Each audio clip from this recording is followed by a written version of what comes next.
intro line when you start recording. I haven't gotten there yet. It starts with a P and ends with an Enos. Never. You should just get Mini Mars on the mic whenever we start the sessions. Just shout. Yes. Mini Mars. Mini Mars. I'll rip an MP3. There you go. Modern where you like solution. auto tune it so it makes a song. Oh my goodness. Oh, that would be yes. amazing. All right, well, welcome everybody back to Crystal Cove. Last we left our party, we had enjoyed some breakfast at the Blue Elephant the day after the series of unfortunate events that have fallen the city and our friends here. However, the city instantly almost comes to a rebound in the face of terror, fear, whatever you want to call it. Our party enjoys breakfast at the Blue Elephant. Talks amongst themselves. Kind of comes down from the terror from the day before. Afterwards, we run off back to the Sentinel compounds where Narco fulfills her optional obligation to still hold a Q&A session, which a number of good questions were thrown out at her, and maybe a conspiracy theory or two was quashed. That having been done, with the knowledge that Headmistress Nessa is in town for the Feast of St. Valinor, the School of Magic, here in Crystal Cove in Lower Highwind, some questions had arose amongst the party that they would like to ask her. Most specifically, Reverie with her questions about her book, and Reverie and Nariko and I think the professor also kind of trying to put two and two together with some suspicions that they might have known the perpetrator who stole the stone out of the vault in the Church of St. Valinor the day before. When last we left off, we were in the School of Magic. We were in Nessa Elbereth's office. Very lush but simply decorated office in the School of Magic here, where you all met with her. Asking some questions. Reverie last left in a state of existential crisis, as we learned that the book that Reverie has is indeed an awakened spellbook named Alatar, who appears to have belonged to a wizard named Temerity. And we also learned that Reverie may be inhabiting the body of a clone of her as well. With that information, you see she is visibly shaken. She looks up and around to you all and she says, I think I need a minute alone. And Nessa nods to her and hands Alatar back, and she says, I understand this was a lot of information all at once. It's very upsetting. Please take your time to digest it. I will be here. Reverie takes Alatar, just makes a quick nod, and excuses herself to a quiet study corner, leaving the rest of you in the office with Nessa. That is where I will throw it back to you all.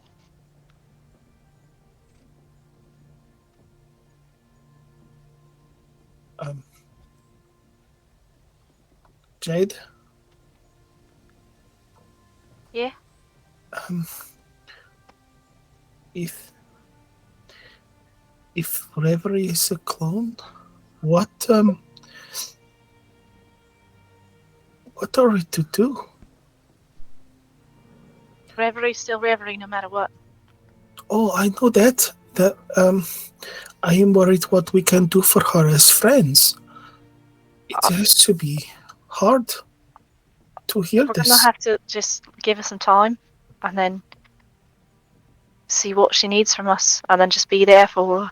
Yeah. She's just gonna be kind of staring off towards where Reverie disappeared too. Like obviously trying to not follow her friend. and give her the space that she needs right now, but desperately wanting to go after her. She just holds on to her staff and kind of keeps it planted in the floor, just like she did when she was holding the door shut against the sentinels. Yeah.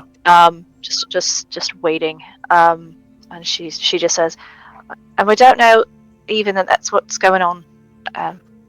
So many different things could be happening right now. So we're just gonna have to take it a bit at a time. All right. Miss Nessa, Yes.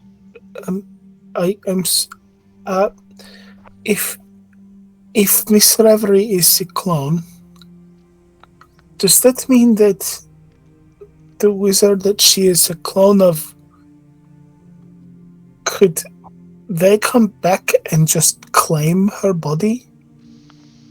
Well, the way the clone spell works, it's not as simple as that. You see, when an empty vessel of the caster is created, it's basically waiting for a soul to inhabit it. And somehow, Reverie's soul made it into this vessel. Now that she's in it, there's really no way short of direct magical means with which to remove it. Or death. But wait, that is good news. Jade, that means that she is not a clone. She is her own person. She was always her own person. Well, right. But I mean, like But we don't know what happened. We don't even know where. We're just gonna have to see. Right. I just mean that it means that she has a unique soul. You know what I mean? So we don't know that though. We don't know what's happened. Well, she must have something if she has come to life. Nessa kind of pipes up and she says, well, if it were a direct... if it were Temerity's soul directly, she would have woken up with all of Temerity's memories and thoughts and plans. Basically, whoever Temerity was, she would have woken up as her, but that doesn't seem to be the case here. But what if, already you're saying though that something already went wrong with the spell. So what if this is not even a clone though? It could be, just because she woke up in a spot that maybe this Temerity was using doesn't mean that she's even a clone. Anything could have happened. Another possibility is that it is the original Temerity, but before she suffered whatever caused her to default to the clone, her memories were taken from her. Oh. In that case, the only reason I don't think that is exactly what happened is because Alatar seems to find some sort of discordance with Reverie. It said, "Who are you?" Yeah. It did. Alatar does seem to be convinced that it is Temerity, but not in. But well, the body is Temerity's, but whoever is inhabiting that body is not. Miss Nessa, you are a scholar of these things. Have you heard of this happening ever before? Other historical precedents? Rolling for history check. She kind of frowns and she furrows her brow. You see, she crosses her arms a bit. She says, as far as I'm aware, there's no historical precedent for this sort of thing happening. Have there ever been clones that were created that were convinced that they were the original, but they weren't? Or multiple clones active at the same time? Or is that even possible?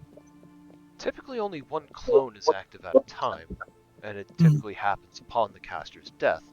Now, that is not to say that something went wrong with the spell. It likely didn't, because the body is here, and it is in working form, and walks, talks, breathes, I assume eats, drinks. It's not a body. Jade is getting visibly angry. She's not a body. No. I don't really like talking about things that involve Reverie without Reverie being here. Right. Oh, I yes, you are right. my I'm sorry. apologies. I didn't mean to, um, for lack of a better term, dehumanize. It's just I'm trying to separate the soul from the vessel.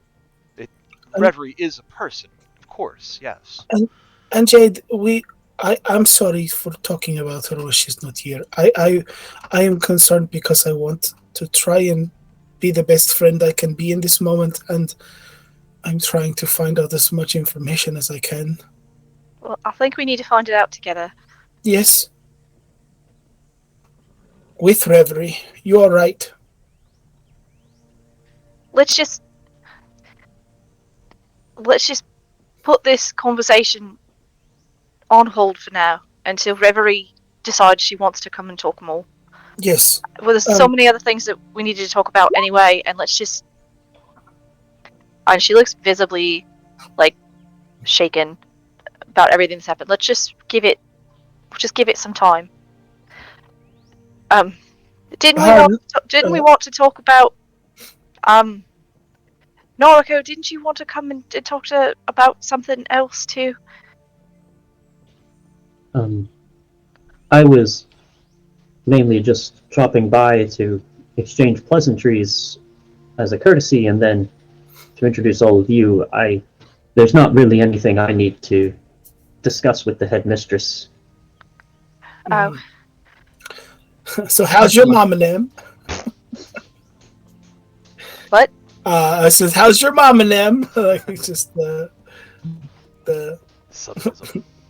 southernism. How's your mama name? So Yuki notices that Jade is getting visibly upset about everything, and she's going to walk over. She's going to take that super floofy tail, and she's just going to gently wrap it around Jade's arm, like her forearm down to her hand. She's just going to encapsulate that in soft, floofy whiteness. And she's going to say, Jade, I know this is a lot. And I know that we don't have all of the information, but we'll find out what we need to do for Reverie. It'll be okay. Yeah, it's gonna be all right. And she just pets Yuki's tail, which does seem to have a calming effect on her. But well, I'll just. I'm sorry. Go ahead. I said, did we also come here because we wanted to help Ren with some questions about themselves? Yes, they said I am strange, and you might know me because I am strange. Nessa kind of laughs and she says, well, we're all kind of strange, actually, don't you think? I feel that might be somehow rude to point out. No. But not incorrect. Yes, but Ren's kind of strange is a strange we have not seen before, and we are wondering if maybe you have. You see, her eyes kind of flash white for a moment as she casts like a detect magic spell, and she blinks and she focuses her eyes on you, Ren, and she kind of tilts her head. And she says, "I can feel the necromantic energy around you." Necromantic? I am dead? I don't feel dead. Well, not necessarily dead, just not fully alive? Is mostly dead. I must admit that is not incredibly encouraging. Your state of being is truly extraordinary. If I were to hazard a guess, it would be by the will of God that you are here. Which one? She shakes her head and she says, "That I'm afraid I do not know." Thanatos. I follow Thanatos. I know that. Perhaps it is Thanatos that has brought you here to us. God's work in strange and mysterious ways, not ones that we can all fully grasp or fathom. Could I roll any kind of Arcana or History check to see if I know Thanatos? That would be religion. Oh, Dun, dun, yeah, dun. religion. Can I roll a religion, please? Yes.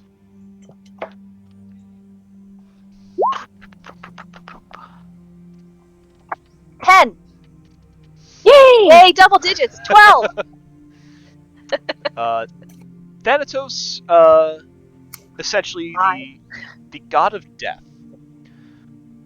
You may not have a lot of knowledge about Thanatos themselves or their followers, but what you do know is that Thanatos isn't necessarily as scary as some people make them out to be.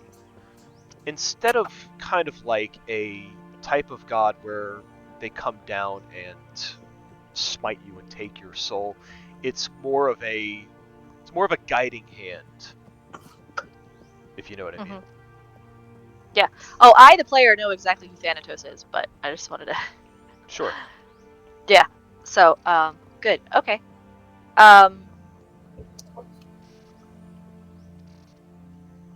Jade's gonna look at Ren. I mean, not for nothing, but you do have a skull for a face. So a little bit of undead, not so bad. No, undead's not bad. And he's thinking there for a second, remembering how he woke up, how the rose bush and the thorns were withered where they were touching him. No, it's not bad. Just curious. You hear from the side of Jade's bag where her little satchel is. You hear a voice come out and say, I'm a skull too, and it's not that bad. I get Your bag along just talked. fine. Your bag still talks. Why does your bag talk? My bag doesn't talk. It talked. No. She lays her hand on it. That was David that talked. The bag is not talking. I don't have a talking bag. I do not think having someone in your bag is better than a talking bag. I mean, I don't really have another way to get him around. He cannot walk on his own? No. I'll carry him.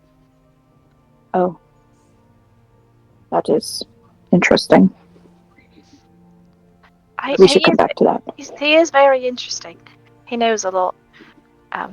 See, Nessa turns to you, Jade, and she says, "And what, may I ask, is a David?" My friend. Your friend is in a bag and a skull? Everyone is a skull. And yes. Nessa's gonna make an insight check. You know, Ren was hella more accepting of that than she is. Right? Ren was just like, okay. Cool, I'll put a pin in that and come back to that later. That's exactly how Ren was. Yeah. I think Nessa kind of clocks your hesitancy, and she kind of nods, and you see she backs off and kind of lays off the subject. And she looks at Ren and she says, "I'm sorry, I interrupted you." Oh, it's fine. We seem to do this periodically within this group. I think I've known them 72 hours? 48 hours? 2.5 days. I still don't know how to sleep in a bed, but I know my name. But I am somehow necrotic in nature. Does that explain my sudden appearance? Seems to not. Your sudden appearance, as in? I woke up just outside these walls right before I met these people. Divine intervention may be a part of that, yeah. isn't Thanatos the god of death, though? It helps guide, souls from here to wherever they're supposed to go. Ren, if you can't remember what happened, maybe you weren't supposed to go yet, and he sent you back? That seems to be quite the detour. But then what must I do? I am sorry, you would not be able to answer that. I cannot answer that. But that is quite possible. Well, I mean, like with Reverie, I mean, we just take it one day at a time. Maybe help you figure it out together. Indeed, I appreciate your support in this matter.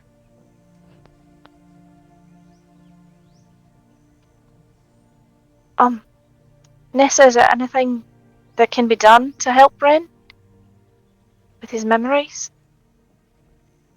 She kind of smiles and she says, If he had memories? You see, she smiles at you and she says, I suspect in time that they may come back to him. Oh. Well, that's a good news then, right, Ren? Indeed. Unless it turns out you didn't want to remember, and then you remember things you didn't want to remember, and then it's a whole fish.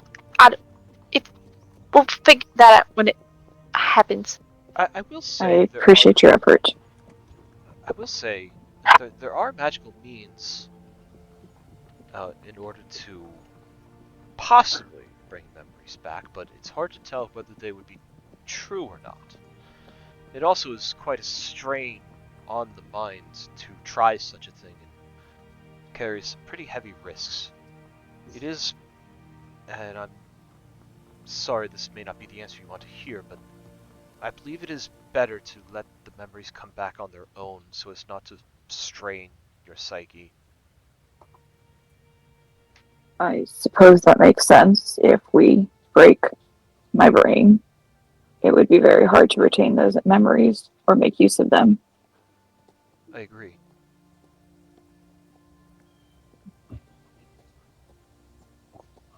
Are there any practices you may be able to recommend that would assist me in recovering my memories? Meditation, I usually like to recommend. Try to focus on something where you have that feeling of deja vu, perhaps. Try to explore that.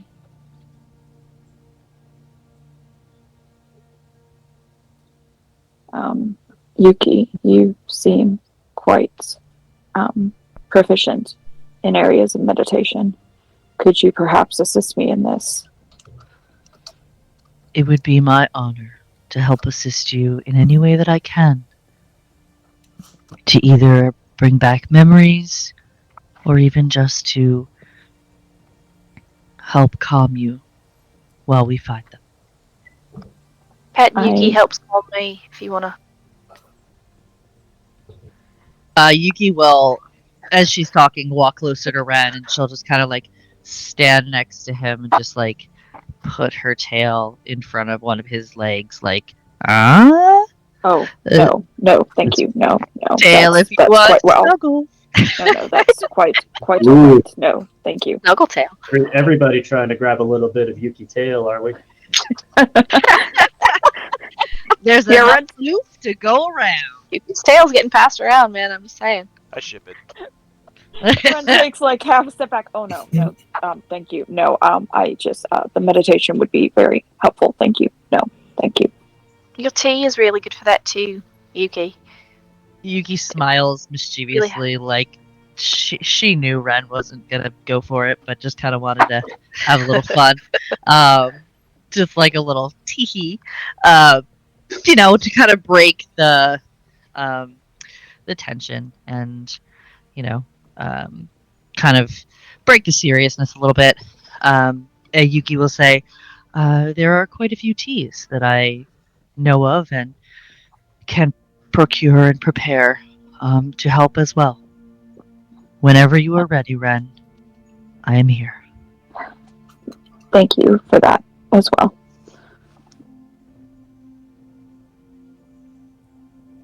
Yuki smiles. Um, Yes.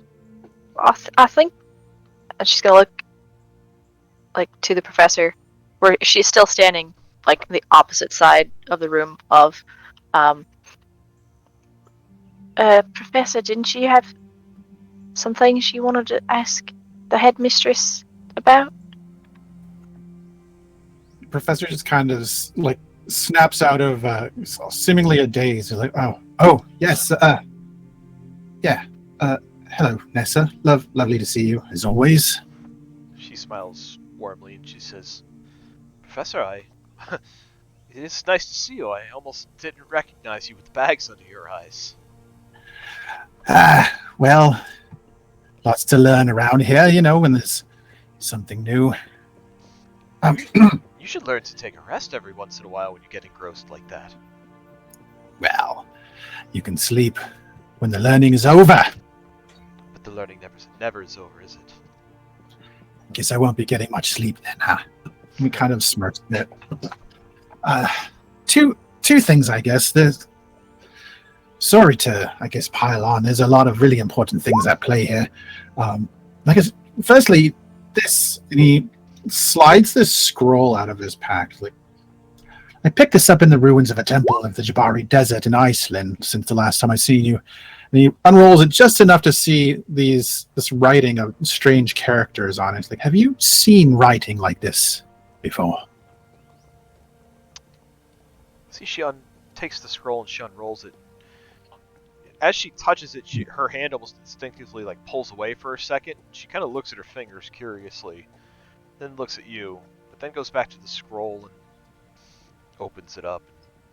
She starts looking at it and she shakes her head and she says, the symbols on this scroll, they look Kekabeshian, but this looks like a dialect I have not seen before.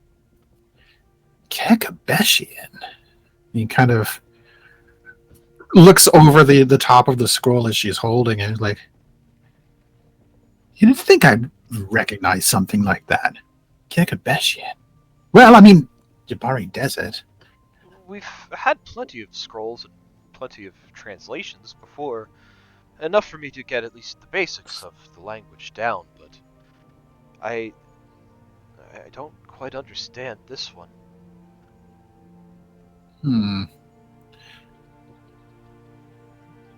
Do you know of anyone who might be able to translate? Well, there is one person I could think of that you could go to. It would be, the expert himself who we got our, Rosetta Stone from, I suppose you could say. He raises a brow and he's like, the God King. Yes, God King Sepka. Last I heard, he was running a tavern in Edmay over in Iceland with his wife. He nods and he's like, well, I hadn't thought of going to him, but that was before I knew that this was Kekabeshian. Perhaps a trip to Edmay is in order. If you want the expert, there's no higher expert than him. He smiles and nods and holds his hand out to take the scroll back. Did I notice you kind of recoil when she touched it? It was pretty visible. I think it took her by surprise, so she didn't have much of a chance to really try to hide it. Okay. And let's see. You have a passive perception of 13, which I think is good enough to catch somebody in a surprised reaction like that. Okay. He'll kind of peer at your fingers and say, Did it hurt you? No, it didn't hurt me, but there is There's a strange magic in this writing that it doesn't feel right, if that makes sense. I would be careful if you do go about getting this translated. He pauses, and he kind of takes a scroll from her and slides a pair of glasses out of his pocket and puts it on, and just snatches her hand and holds it up into the air and just sort of looks at her fingers like he's examining a jewel from far away, and brings them down and kind of licks the one of your fingertips, and he kind of You shouldn't touch anyone without asking him if you can touch him first, like that. He lets go of her and looks to Jade, and he's like, there's definitely something wrong here. Maybe this is related. That kind of brings me to the second part. So, after the battle, when we faced off, I guess, against the attackers, the false sentinels, I returned to the vault and did a bit of my own investigation to see if I could kind of uncover the origin of these attacks. I found something wrong, so to speak, as well. I used a modified Find Familiar spell to try and draw some of the residual magical energies in the vault, and I really expected it to just sort of fall apart, not coalesce to anything, but he kind of reaches into his jacket and produces this sort of clear, crystalline sort of rock, and he kind of holds it out, and this beam of light erupts from the rock, kind of shooting onto the floor, producing, as the light dissipates, it produces this guy.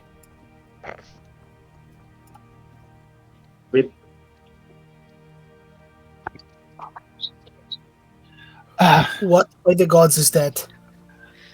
Or he'd have an octopus as a familiar. I like his face.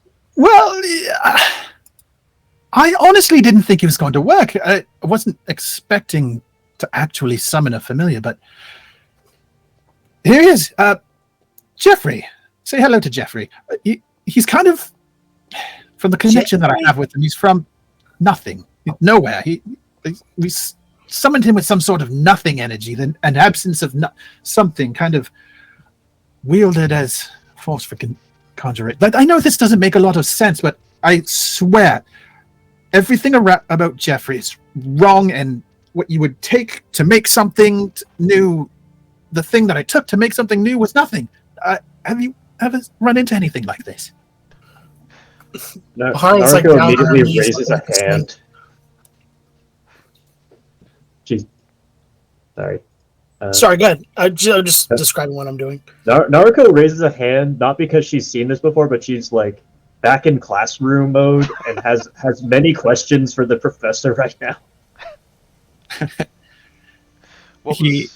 sorry, what was Bahar doing? She's like seeing this thing, like it's like standing on the ground now, you said?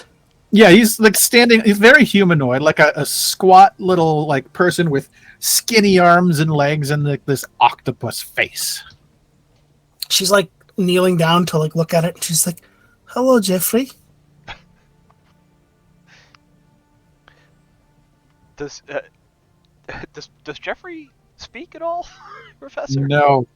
I would say that he conveys meaning through he's telepathic, and he conveys meaning not through words, but through just kind of projecting intent directly to your mind. So as Bahar, as you get closer to Jeffrey, you see his little face there, little tentacles in front of his face, kind of like float up in front of his face as if they're like kind of weightless.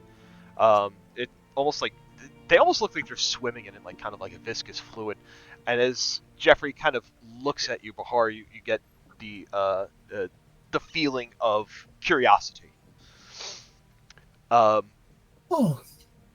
Professor, as you summon Jeffrey, a couple of things are going to happen.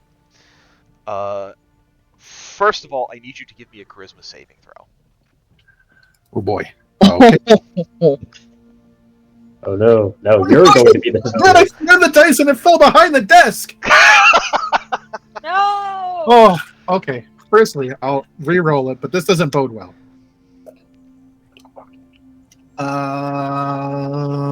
My charisma plus 2. 16. Okay. So on a 16, as you summon Jeffrey, Jeffrey pops out of this crystal. Your hand, for a flash of a moment, feels intensely cold, but is gone in a snap. I would also like you and anybody else in the room who would wish to do so to please give me an insight check. I'll do an insight check. I'll do that. I'm in. Nope. I have such good insight. It's just a 9 for me. Oh shit! Awesome. 21. Me too. Nice. I got a 19. Yeah. So I think everyone but Bahar and Jade will see this. So Bahar and Jade, you guys are kind of like mesmerized by the appearance of this strange tentacle-faced creature. The rest of you happen to catch the corner of your eye as Jeffrey appears. You see Nessa's eyes go wide a bit, and she seems to take a step back. Does it frighten you? I thought it was somewhat cute. He's adorable. Headmistress, what is it? Nessa looks at Ren and Yuki and back to Jeffrey, and she says, I've not seen anything like that in a very, very long time. But you have seen something like that. How long of a time? Very, very long time. I fail to count the years that it's been. But it brings back some unsettling feelings. Unsettling how? As in, your familiar isn't supposed to be here. That is a vague answer. What is it?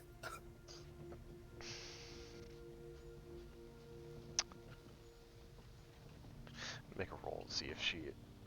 Okay.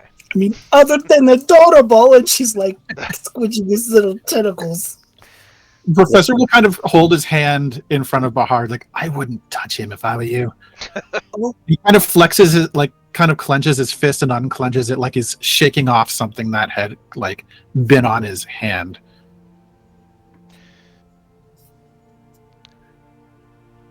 Well, Professor, you are a learned man. Have you heard of the Void? Have I? Give me a history check. Or Arcana. Can Naruto roll? Sure. Yeah. Can I also roll? Sure. 21. Ren doesn't even know anything. He's not rolling. Yay, 21!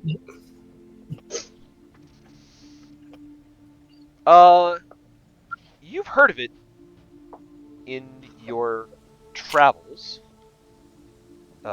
Jade has as well, and Nargo definitely has. The Void is kind of a plane of non-existence that is only a theory. No one has ever really put it into any work to try to find it. No one would even really know to begin how to find it, because how do you find nothing?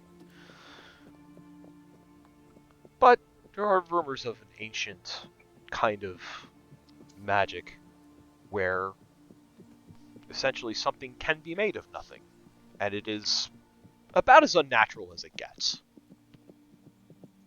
Professor's face gets really intense, and he says, why the hell were the fake sentinels wielding the Void, and how the hell did they learn to do it? I don't know. What? Wait, I don't understand. I'm sorry, Head Archmage Mistress. Please call me Nessa. But right, Nessa. Thank you. Mrs. Nessa. Just Nessa is fine. Oh, right, Nessa. Professor, I don't understand what you're saying because we didn't see them wielding anything in that space that was anything like this. And she's gonna like wave towards Jeffrey. She has not gotten any closer to the professor this whole time. She's actually moved back when he was touching Nessa's hands in that weird way that he was doing. So she's not close to it. But she's gonna say, "Wasn't it just the teeth that you had? It was just the little bit of the tooth that you had gotten something from, and then Ren said that there was something on the chest. So is it not that they were actually wielding it, but maybe they just had, like, they're not casting magic with it, right? Am I misunderstanding?" It's hard to say. I went back to capture some of the residual magic that was used there, so it was present. I would assume that energy in this way, just sort of floating around, would be something reminiscent of a spell being cast. When you cast a spell, the energies that it puts off don't just dissipate right away. Do you think that the ones that had broken open those teeth, that they used that magic to dissolve their faces? Do you think that was what was the residual that you felt? Because if that was it, then that means that something like this, and she's going to wave again to Jeffrey, can be, I don't know, captured in a way that's like a physical way. Not like Noriko when she made you fly in the balloon without magic, but with technology. Are they doing something like that? Typically, making nothing into something with technology somehow? I mean, anything's entirely possible. My experience has been that this sort of phonochromatic resonance happens from magical means. But I mean, it's not to say that a mundane item couldn't generate such things. I've never heard of it, but you're entirely right. It could be. We have to also maybe accept the possibility that they were doing something in there long before we got there. And then and he pauses and he's like, not wanting to outright accuse the person who escaped of being temerity, but he says, the person who escaped through a portal. Do you think they were working some sort of magic to do something bigger? Maybe. She could have been using this magic. She could have used this type of magic to open a portal. I mean, the possibilities are endless. And I mean, we also don't know what's on the other side of that portal. That thing could have opened up to an entirely other worldly place. Maybe. It could be opening to all sorts of planes. Worse than that, between planes. Where the planes are not. Joe, was my search for a chalkboard successful?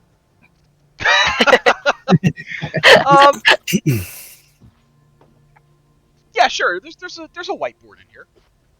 Okay. Magical whiteboard. Get your Kirkle. Yeah. Since whiteboard, Narco heard, kind of like take your finger and like draw on it as Cool. like he's writing a utensil. Since Narco made her Arcana check, she has been at this board and has been furiously scribbling diagrams onto it. And at this point, she turns around and she says, "So, the void, if this is actually what we're dealing with, would be astronomical, because," she points up to this diagram she's made, "the physical world as we understand it is made up the weave. Imagine if it's lots and lots of strands of energy and matter and magic all wrapped together in a fabric that covers the world. And we perform magic by taking a strand of the weave and we kind of pluck it. And when you do so, you create almost like a wave, a disturbance that changes things from how it was to something different. But the void conceptually would be like if I were making these waves here, and then in between where those spaces are, that would be different. Like, there's anti-magic. Anti-magic is just I'm making a wave that's counter to the wave that already has been made, and they cancel each other out. Void is literally the space between those. So, if they're accessing the void, they're not just taking things from another alien plane. That would still be our weave, just in a different pattern. This would be in between the spaces, between the fabrics. That's bad. That's very bad. Why would it be a bad thing, though? Wouldn't it just be a different sort of magic or a different way to utilize it?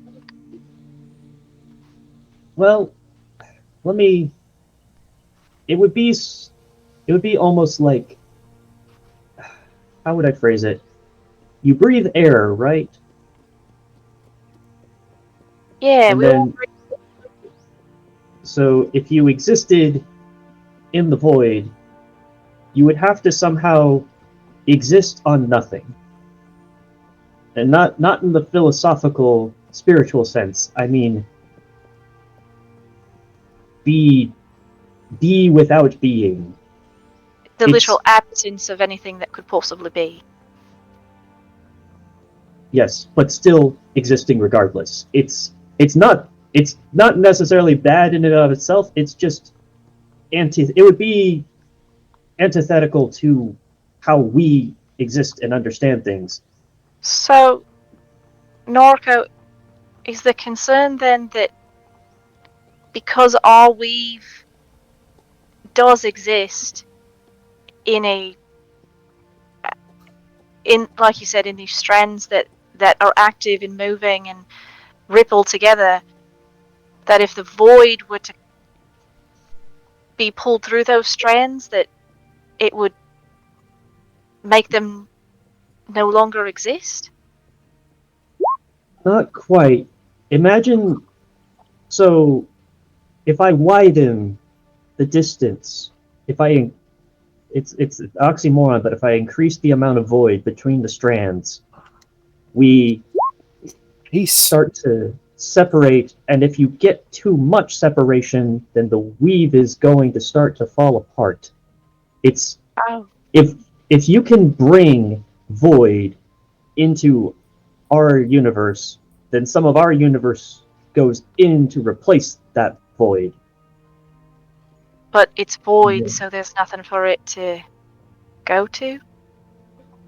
So then it can't come back? Yeah. So, she's gonna look at Jeffrey.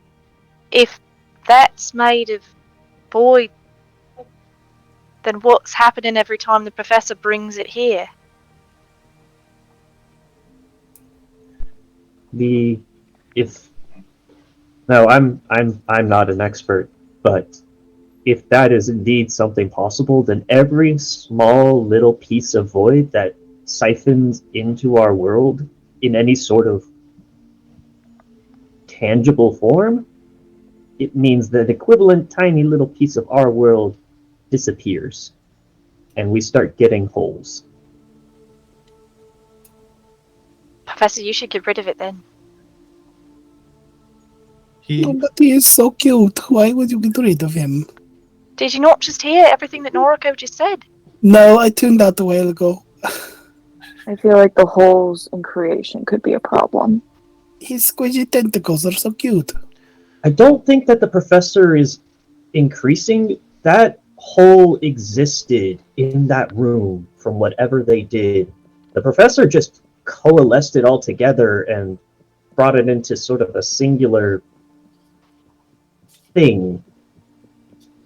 The damage is already done. So the professor isn't ripping a new hole every time because he's using the energy that was already there to form it into Jeffrey, and now it's just coming and going because it was already existing now. It's not that this creature exists as a physical thing. It's almost like it is a mobile spot of a hole within the fabric, and the professor just kind of moves it from where it is to a new location. It's Okay. I'm also not summoning him every time he comes. He kind of holds up this crystal, and he says, "I've been shunting him in here. It's a little extra dimensional space.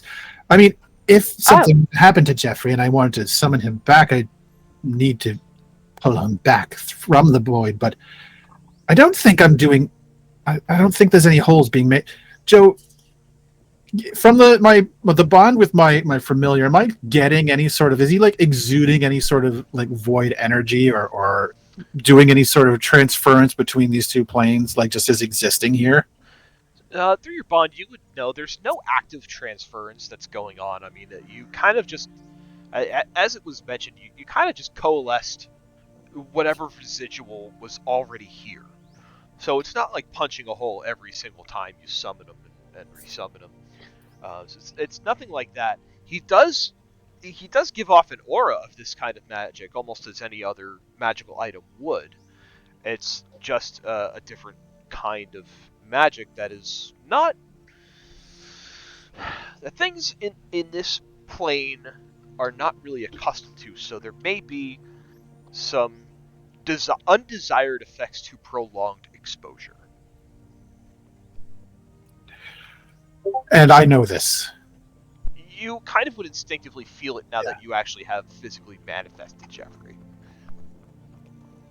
He kind of stares at Jeffrey and then looks to Jade and back to Jeffrey, and he's like hesitant because this is the coolest scientific discovery he's ever made, and he doesn't want to just get rid of it, but also he feels like just overwhelming, like kind of wrongness about his existence here, and he says, "Yeah, maybe we should put you away for a little bit, Jeffrey." And he kind of sucks his familiar back into his Pokeball and slides it back into his coat. And then he's like, looks up to Nessa and is like, "That was one hell of a response from you. What does it mean to you? Why are you so uncomfortable about this?" It is a topic that is very seldom talked about. It is. I don't know much about it firsthand, but I do have some people in my circle who are a little bit more familiar, and I think I'm going to have to return to Moonhaven to consult them about this. We've had some students come through that have tried to tap into this kind of magic, but we purposely we have not kept any text on it because it is just something that should not be unleashed in this world, but there are some who have kept pushing, and I'm afraid we had no choice but to bar them from the library and from the school grounds. It's too dangerous. Wait. When was the last time you've had students come in? Before these ones who were looking into this school of magic? Well, it might have been somewhere in the last 2-3 years, I think. 2 or 3 years. And before that? Before that, it was a long time. So the real question here is, why have people all of a sudden develop an interest in a theoretical school of magic that doesn't exist? And he does air quotes like that. Jade pipes up. Well, that's assuming that it is sudden. I mean, there's plenty of people who live a long time. What if they were just waiting to get people that they needed to do what they wanted to do? I mean, we saw what happened in that vault room. She just left all those other people there with us, not knowing what would happen. If that person... Sorry, go ahead. Oh, no, go ahead. Go ahead. Remind me if you told Nessa about what happened in the vault with, what you saw, who was there, what was taken. I don't think we've gotten to that part yet. Okay. Yeah, I just casually mentioned it as if she knew, just completely overlooking the fact that she wasn't there. He just had things to say and didn't want to get into the backstory, which, yeah, didn't actually give a backstory. Right. There he is. Yeah, because we came in and immediately started with Reverie's. Right. With Reverie's things, and then we moved on to Ren. Right. But I mean, she left him there. Maybe everything was going to go fine, but maybe not. She didn't leave the portal open for him. There was no way for them to get to her. If it's like you said, Professor, and this is actually a cult, sometimes they can wait a long, long time for whatever it is they need. Maybe they just got someone ready to go to get to the school when they couldn't. What was it that you saw down in that vault? What you said there was a possible cult, a portal? Could you describe them to me? Oh, she's gonna look at Yuki. Well, Yuki got the best look at the portal and what was on the other side of it.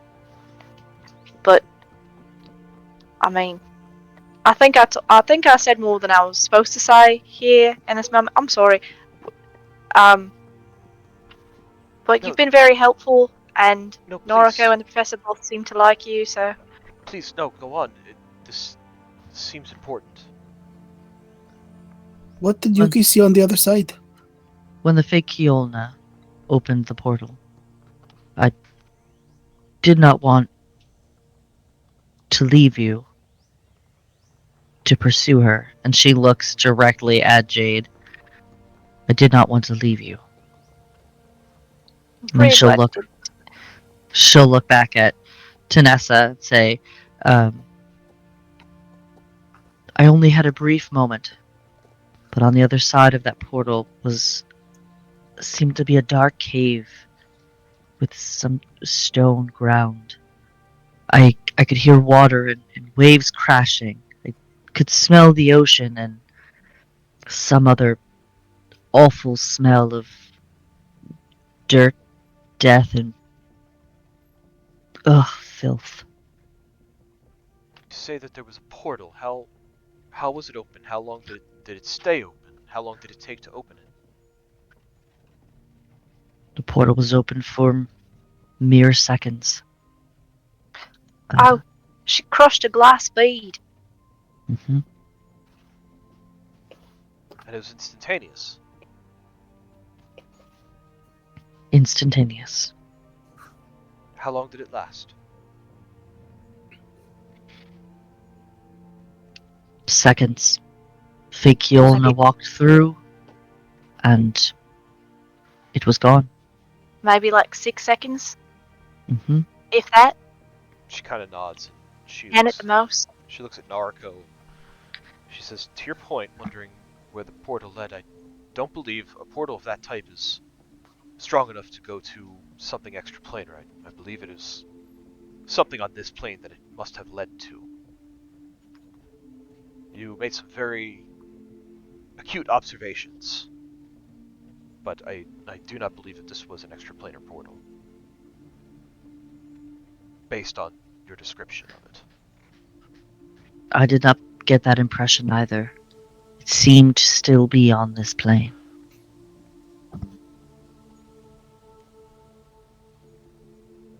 If there is indeed a cult that is operating, what is it that they stole?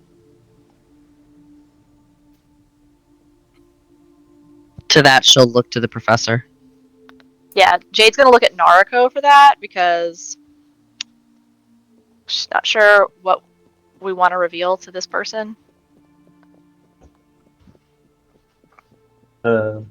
So, Joe, I don't think Fedwin specifically told us that we weren't allowed to tell anyone about this. I don't remember any sort of non-disclosure clause. Nope. No. Cool. No non-disclosure produced.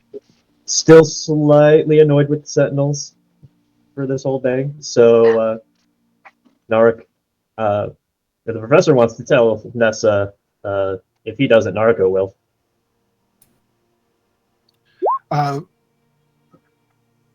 Professor will also look to to Nariko and nod.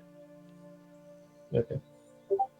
Nariko will take a breath and say, apparently what the Sentinels had been keeping under significant, though obviously not enough guard, was a stone fragment containing a piece of a teleportation sigil, one that was taken from the interior of the Citadel Sentinel, or the Sentinel's Citadel on Iceland.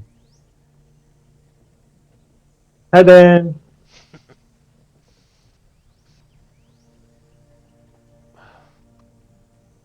Teleportation circle. Where are they trying to go? Or where do they think they're going to try to go? There we go. I need a reminder if they told us about where it led to or not. I just know where it came from. Yeah, Fedwin told you. Okay. Remind me where? It led to, I think The all astral. Fedwin said was it led to the astral plane. Okay. I wasn't sure if it was specifically the astral plane or if they mentioned, like, oh yeah, that's where Vaxus had his summer home before he picked his glory. He says, the astral plane, Astral plane.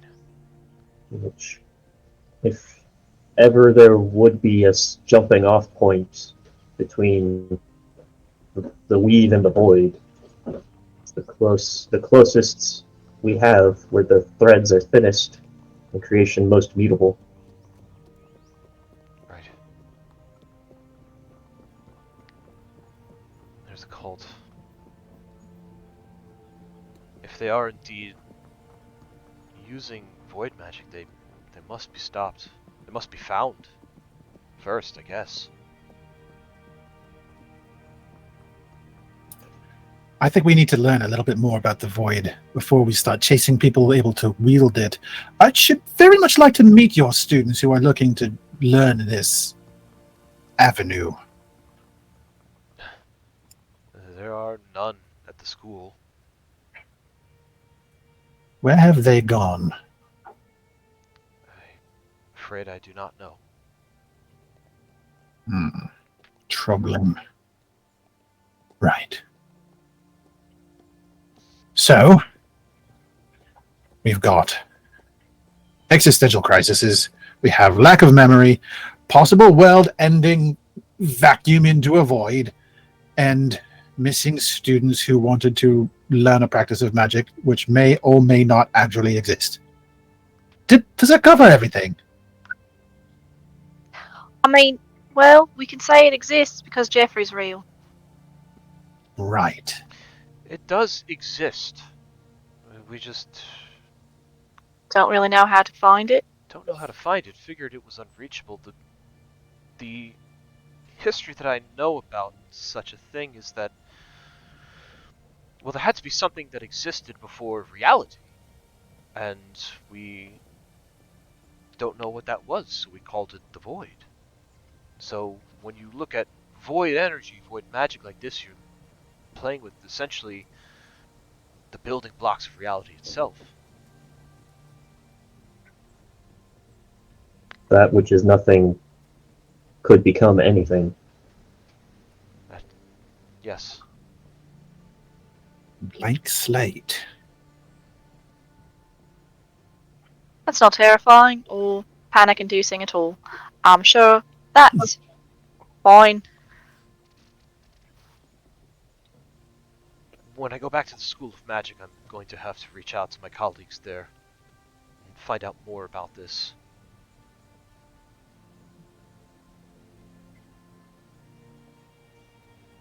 Yes. I think perhaps we should probably... He stops for a moment, just kind of remembering all of a sudden that he's known everyone here for like a minute. Like, and then he kind of corrects himself from we to, I should like to learn a little more about this as well. Well, when you're ready then, come back and see me in Moonhaven and give me some time, and I will try to find out what I can from my side of things. the meantime, if you find any clues or know anyone who would be willing to track down these cult members or where they have gone, where they've taken this stone to, that would be helpful if you could find any rumors or clues or anything like that. Professor nods and says,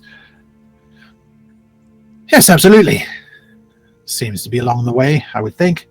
Couldn't have gone that far, could they?" With the portal, who knows? They could be anywhere on this plane.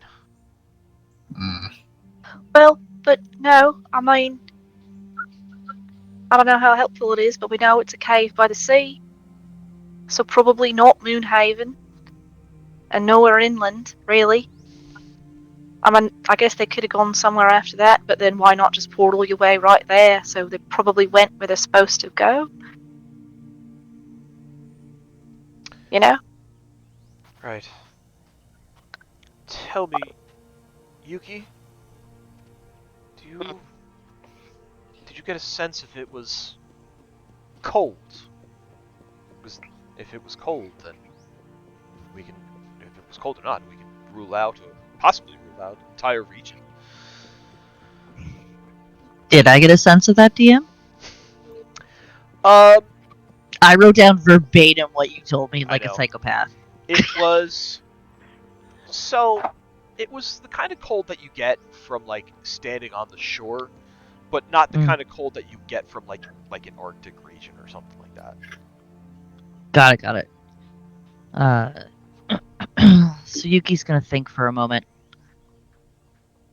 and she's gonna open her eyes and say, "Not cold as in snow or anything like that, but it was definitely the kind of cold that gets in your bones if you stay there too long, like a dampness." I see. So a cave? A cave, sure, but one place I had in mind, there's a bit of an alcove up by Morden's Tower to the north, but that is in frigid territory, so it's not likely that they went there.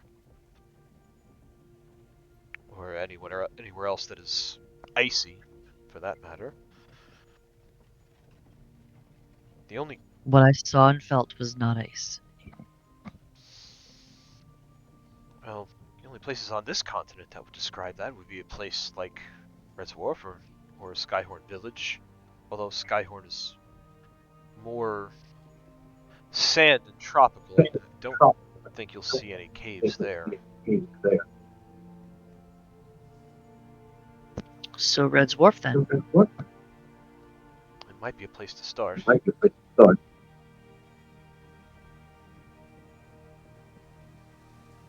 I can't ask you to do this. It may be dangerous. We've already faced danger. Could you do it? There are people. There are people I can go to, but it would take a while to mobilize them.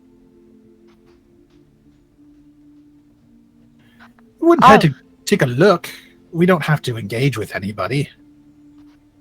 Like, be scouts?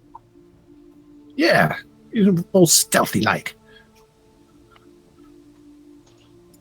But wouldn't the shapeshifter recognize us if they saw us? If they saw us. Big if. But what if we do not recognize them? The way they acted, I feel like they have a vested interest in keeping their identity hidden and possibly not come out of hiding unless it is necessary, seeing as the clandestine nature of how they acted around you. But if they shapeshift, they can hide in plain sight, so there really isn't anything about coming out of hiding. They're always in hiding. I suppose that is a good point. But I guess if they went through all this trouble here and then went somewhere with a cave and they got what they wanted, then would they really be wandering around? No. Maybe we would be able to. Whoever. Not I don't know who's going, but maybe they'd be able to at least track them to the location before anyone knew that they were there. That way, if they did come out, maybe I'm making it more complicated than it needs to be, but if they did get what they wanted, and they went to what they believed is a secure location, they're probably not wandering around town. Because they got what they needed, and Kiona had only been dead for a few days, so they weren't here for a really long time. Maybe like 3-4 days. Just long enough to make sure they, I guess, got what they needed at the time they needed it. Right at the height of the festival. True, but I guess it also depends on if there's anything else that they're looking for. Oh, that's true. What if they have... what if it's just one piece of something that they have, and they're looking for the whole thing?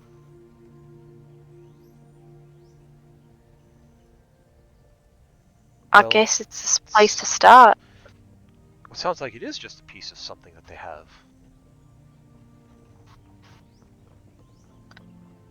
But piece to a teleportation circle, but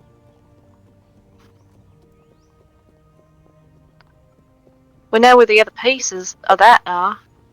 What if it's not just that they're looking for, though? What if they're looking for a whole, I don't know, more ways to get to the astral plane? This would probably be important to figure out who they are and what they want.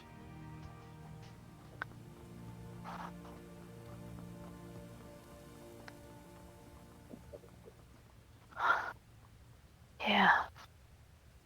I suppose it would be. If there is a cult that is trying to amass this power, who knows what, it is important to figure out. Stop them. Yes.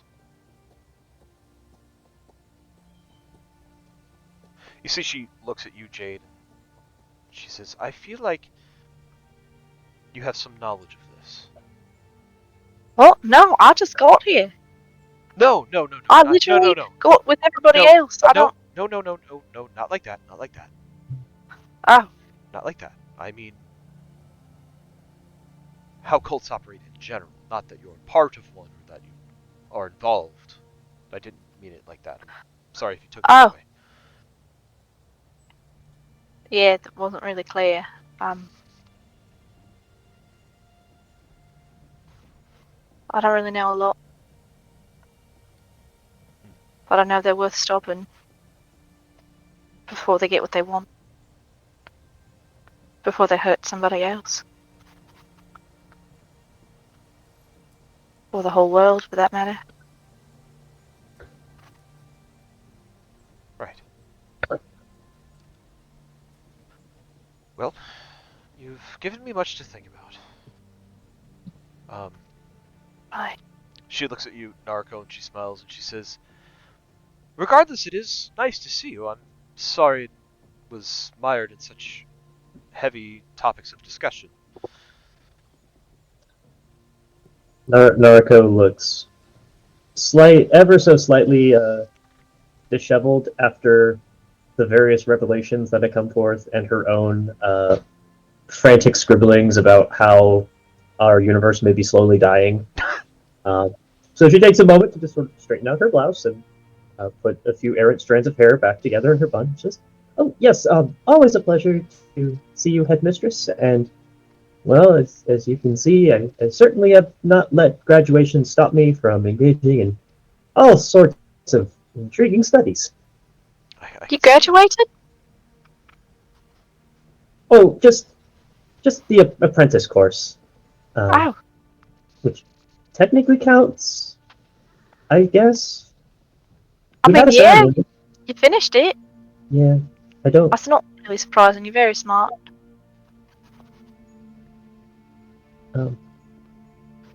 But yes, I really do appreciate you lending your experience and knowledge to help us learn more about all of this. And I suppose it's good that we got in touch with you so that you could understand some of the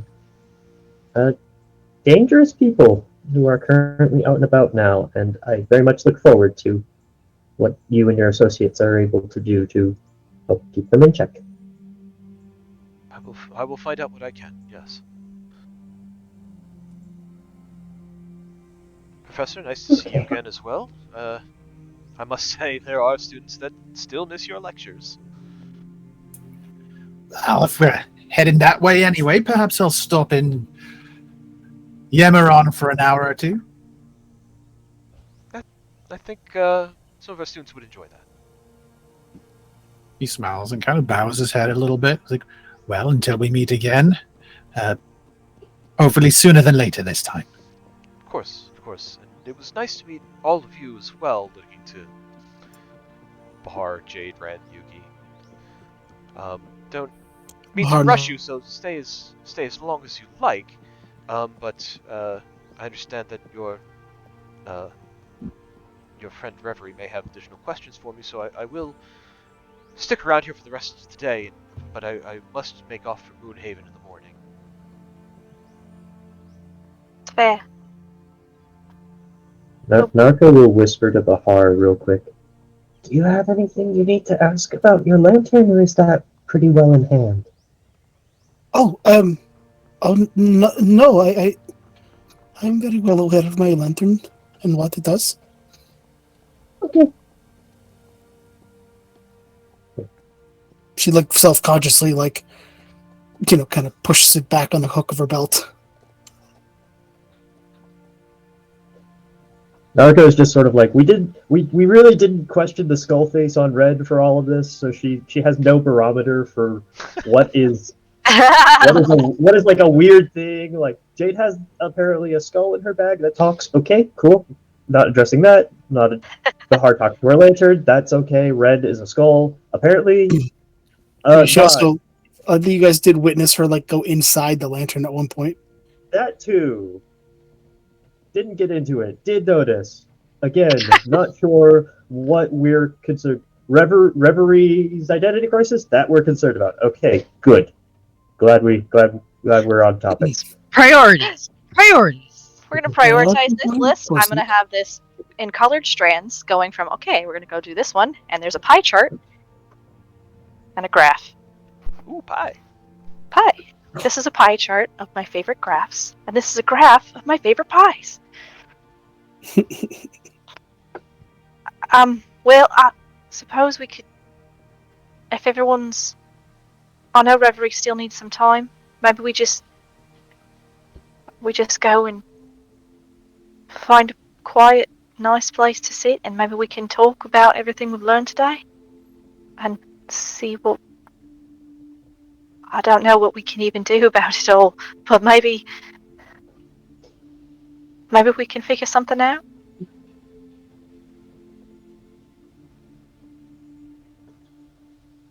I think a little bit of fresh air would do us some good. Yeah, I think it would. Should we check on Reverie? She's been outside for a while. Reverie's in the nook in the corner by us. She's not out.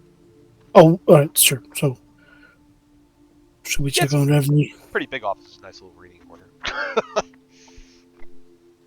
I'll go let Reverie know. And then we'll all just...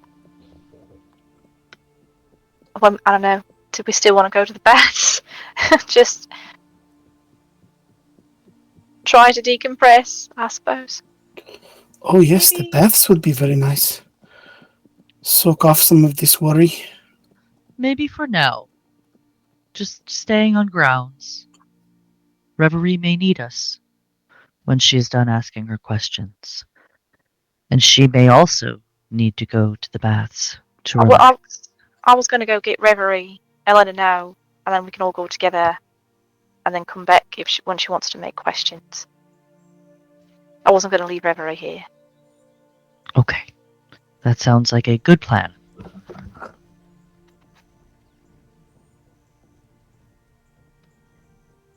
I'll go do that.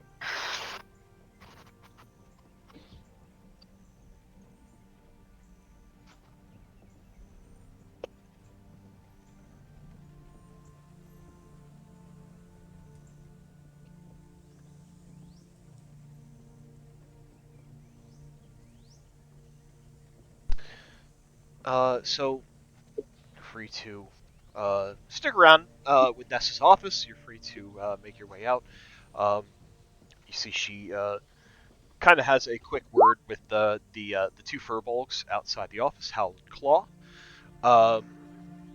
They she kind of lets them know that if any of you were to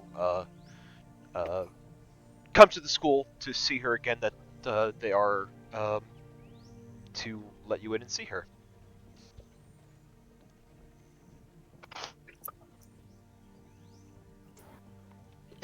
The professor will make his way out of the school and off the school grounds and just kind of out into the street where he'll just sort of pace back and forth with his hands in his pockets, kind of staring at the cobblestones as he walks, kind of mumbling to himself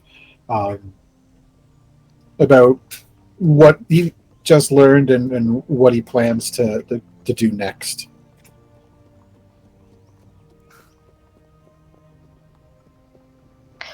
Jade will just have a quiet conversation with Reverie and bring Reverie along with us wherever we're going to go. So are we heading to the bathhouse then? We'll figure that out in character.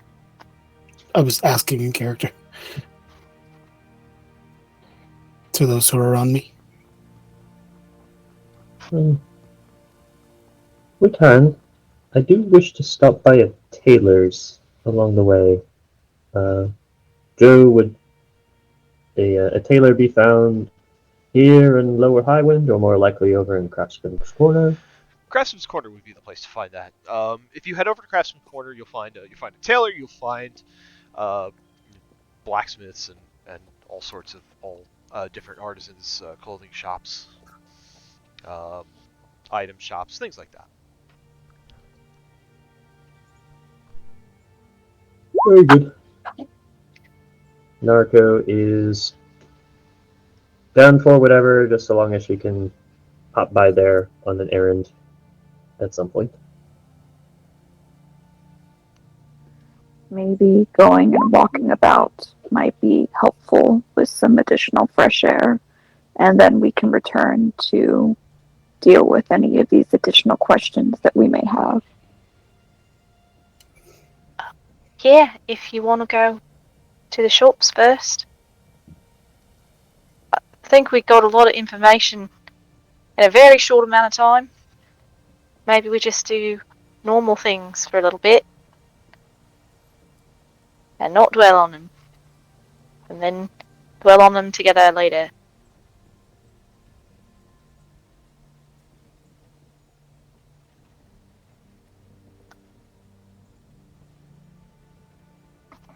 Did we want to go shopping?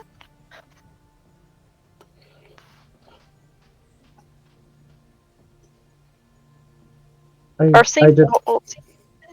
just need Go to on. drop off a dress for some repairs. Yeah. Okay. Well, we'll do that first. Where is the bathhouse in relation to the tailors and the crafting? The bathhouse, you'll find it is here in Lower Highwind.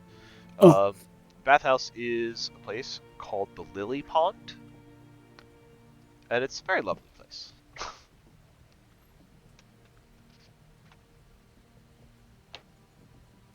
Kind of like Roman bath style. It's got nice big columned entrance.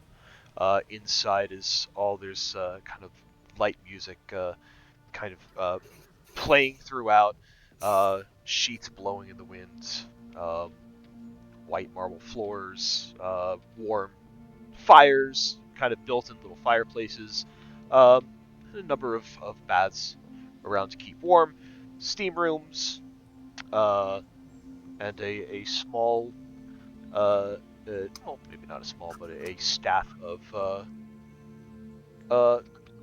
masseuses and other such things, waiting to pamper you.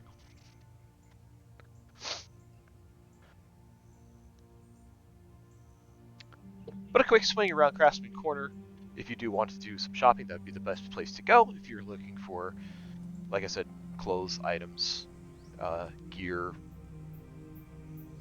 that kind of stuff.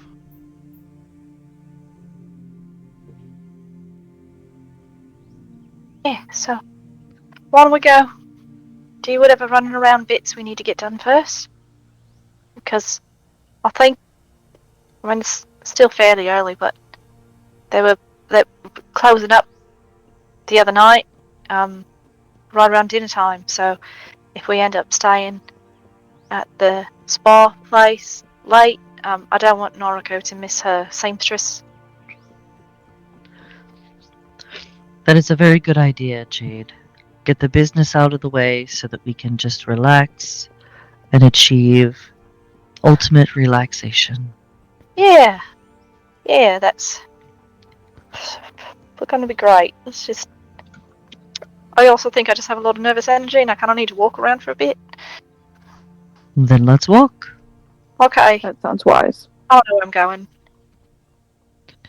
Noriko, did you have a seamstress here? I don't have a seamstress, but I think I know where I can find one. They cluster the businesses over in Craftsman's Corner. So Okay. head that way. You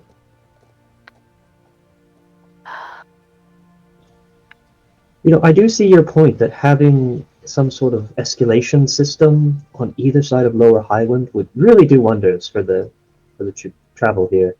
You right? I thought this much. Some sort of lift. You know, maybe Joe, what sort of governmental system does this place run on? It's this place is kind of like you have elected leaders, elected council that represent different separate districts within the town itself. Very like two house democratic style. I almost forgot that in Joe's setting, pretty much everything is a democracy, and Sepka does not understand it. That was a good plot point, though.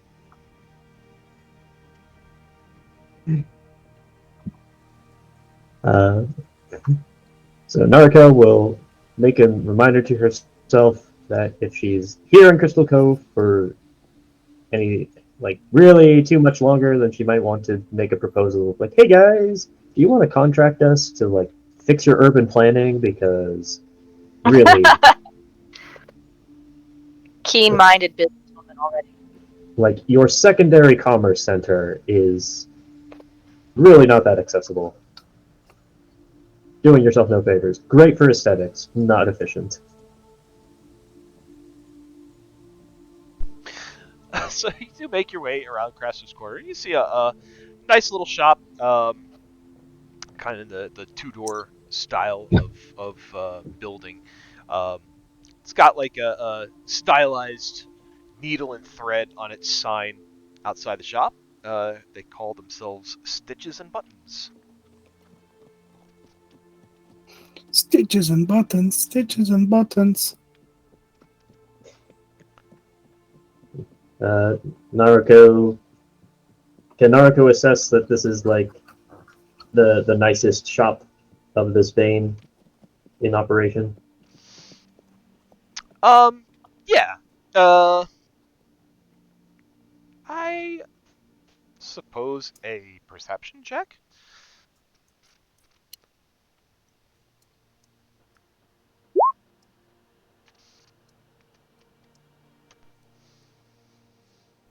looks pretty good. You kind of look at this place, and there's a lot of fabrics. There are people coming and going quite regularly, so it seems to be a popular kind of shop. What you do see behind uh, behind the counter, you see an older gnome uh, with kind of like got that like horseshoe pattern hair on top. There's kind of like crazy hair, crazy brown hair coming out from the sides. He's short as most gnomes are, but he's wearing a very nicely tailored suit, and he's got on like the little itty bitty spectacles, and he's got like one of those thimbles on his finger. As you see, he's currently doing some stitching on a seam on a nice looking jacket. Okay. Narco will enter the shop and head towards the tailor. And pardon me. Would you perhaps be currently taking garments for repairs? He looks up at you with his kind eyes, and he's got the kind of face that an older gnome would have. You can tell he's seen quite a few years, and he smiles at you and says, "Yes, yes, my dear, of course. Please come in. What can I do for you?" Oh, I had a very dress that I was wearing for the festivities yesterday, but it suffered some damage. It's it's kind of the best I own, so I really wanted to make sure it got a good repair done, so I could make use of it for my next big engagement. Oh, Um, of course, happy to help. Awful engagement it turned out to be, but I think some good came out of it. I suppose. She proceeds to pull out her briefcase and open it up, and uh, reaches down and inside farther than her arm really should go, and proceeds to pull out her very, very nice dress that she wore yesterday. I I had to remind myself that this dress costs like 15 gold on its own.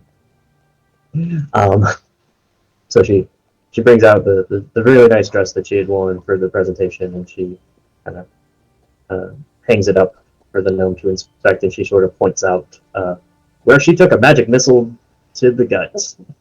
And So he almost takes out like one of those like jeweler's binoculars, and he gets close to where the tear in the fabric is. He studies it over, and he tilts his head. He says, "Oh, some nasty business you've been involved in, it seems." you don't know the half of it. Such fine fabric, too. Such a shame for it to be ruined as such. It is a crime in itself that someone should do this.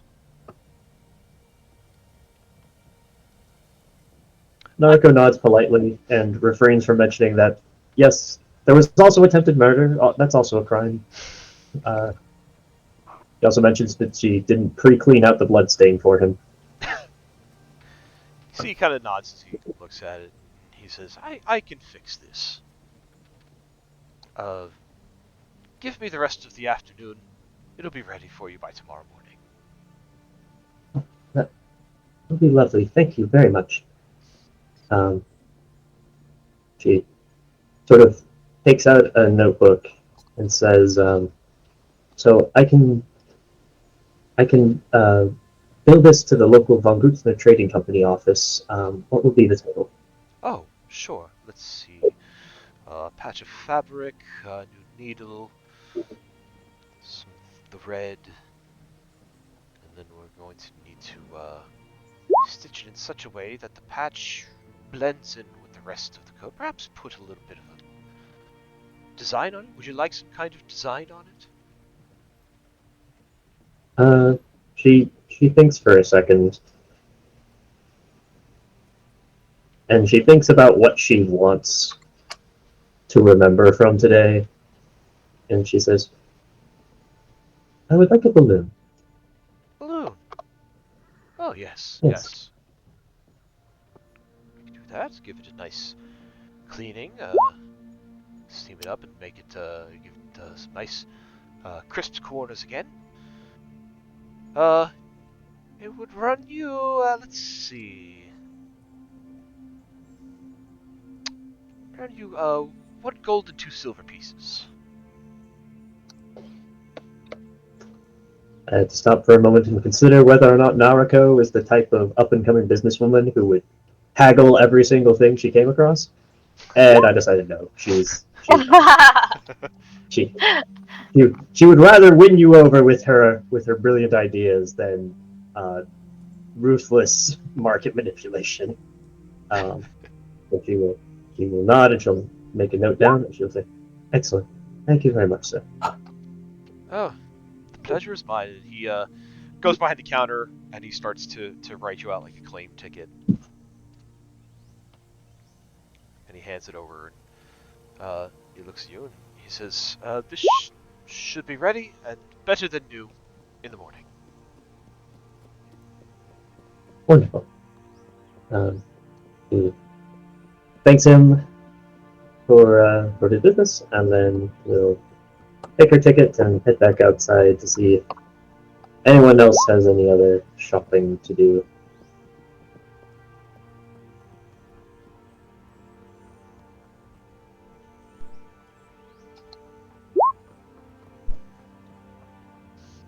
Looks like Jade, Yuki, and Ren are having a conversation. Do you want to play that out, or do you want to continue that in chat? I'm good either way. I am also good either way in being indecisive. Okay. Yay. I am terrible at doing things off the cuff, so I'm going to say continue it in chat so I can think about what I want to say. No problem. Chatty chat. So now Decision. Conversation in chat, and this will just be the chat will just be the conversation we had on our walk up and around. Okay. Yuki will ultimately want to stop at the herb shop that was closing the other night that she couldn't get to. Okay. At some point. If we're coming back to get Nariko's dress tomorrow, she can come by tomorrow because she'll want to get like fresh herbs and stuff. Yeah, I mean, you're in the neighborhood. It's open. Yeah, Yuki, You're we're open. gonna go shopping. Did you want to stop for shopping? I mean, we can.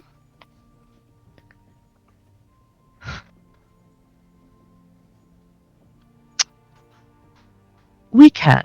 I do not want to keep us from relaxing and finding peace in the baths and massages and relaxing time. The herbalist will be here. They are not going anywhere. So if we are to come back tomorrow to get Miss Noriko's dress, I'm sure the seamstress, while wonderful, will not be able to have it done today. I am more than happy to visit the herbalist tomorrow. I would like to join you when you see the herbalist. I think we've had enough excitement for one day, and as you say, getting to the baths and having some relaxing time should be a priority today. We can do more shopping tomorrow. Okay. Yeah. Norco, did the seamstress tailor say when your dress will be ready?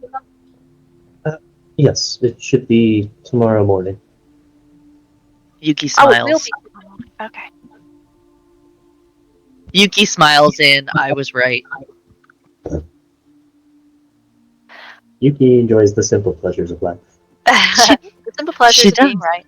That's where the balance comes from. It is not in the big things, but it is in finding peace and joy in the little ones.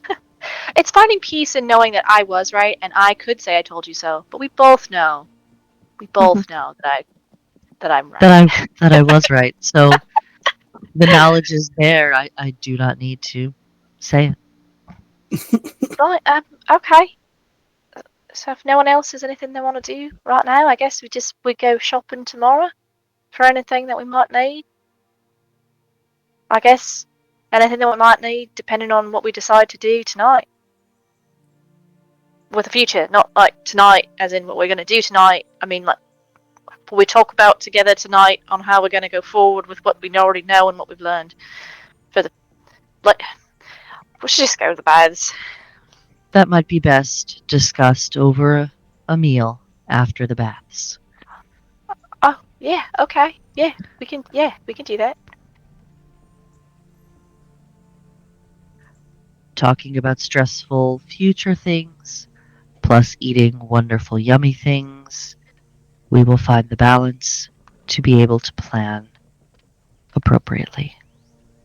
I can't really eat when I'm stressed out. But I am in a constant state of almost panic. A lot of the time, that's what my sister says, so, you learn to deal with it. And that's why we're going to do it after the baths when you are relaxed. Okay. Or as close to relaxed as you can get. And she wakes at you. I'm petting your tail. I didn't mean to take that. I'm sorry. Stop petting your tail. Yuki puts her tail right back in her hands, like, stop, it's fine. Okay. To the baths then?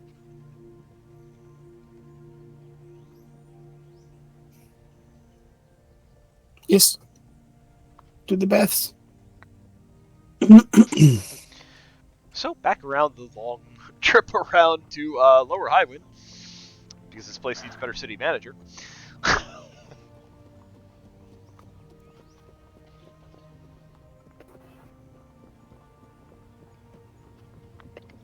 Okay, the city expanded way before it could be really outfitted correctly. So it's a smaller scale Pittsburgh, with less bridges.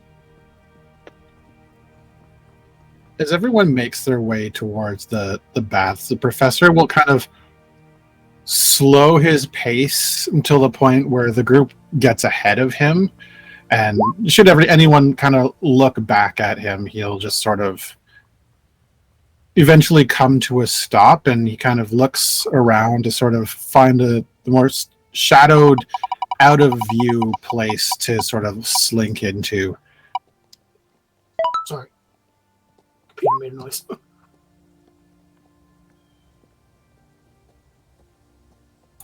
Where he will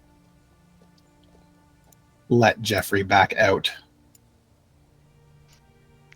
And he'll have words with Jeffrey while everyone's relaxing. All right. Jeffrey comes out of his crystal and kind of stares at you blankly with his tentacle face, and you get the feeling of, again, a feeling of curiosity. Jeffrey, before I summoned you out here, do you know of other people who are able to tap into the power of the void? Is that where you're from? The void, the space in between? Feeling you get is of confusion. Right.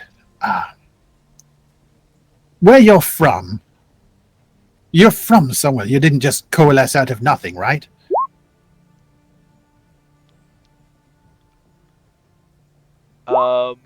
You kind of get the feeling, home, comfort. Right. Your home. What is your home like? Is it like this, with stuff everywhere? Or is it more of a comfort in the lack of things and existence? You feel darkness, you feel cold, but not unwelcomingly so. He shudders a little bit at the mild comfort that he got from feeling that. He's like, ugh. And he's like, has anyone else from here been able, that you've seen, been to your home.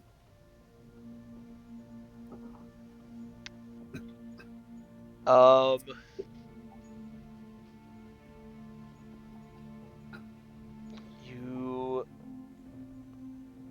get the sense of that he's trying to say no. I don't know how to convey that. I'll accept that. He kind of nods, like, all right. Thank you. You know, your presence out here really just sort of interacts with the world strangely. Is it all right if I keep you out for a bit, just to sort of monitor what that means and what comes of that? You get a feeling of excitement. All right. Perfect. Try to keep up. Don't run off, and don't touch anything. And he will start wandering back out of the shadows and let Jeffrey follow along, and he'll head out towards the baths where everyone else are. Jeffrey is happy to bobble along behind you. The quick question about Jeffrey: does he actually have like the little hat and the little outfit with the button and all that stuff? I don't know. I like to think he does, but what do you think, Joe? If you want him to have it, he's got it. All right, yeah, he's got this cute little outfit. He's trying to fit in. He's very cute. So cute.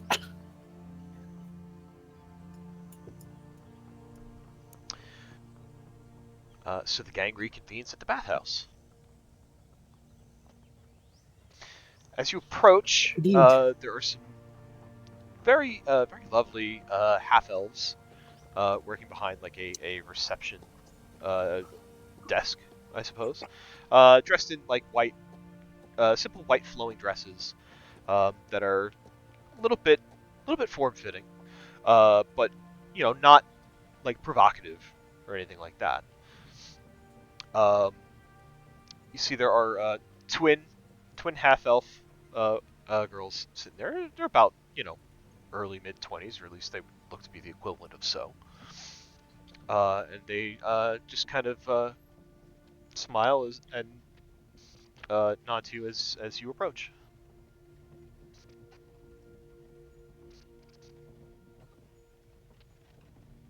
Hello. Good afternoon. Welcome. Welcome to the Lily Pond. How can we help you?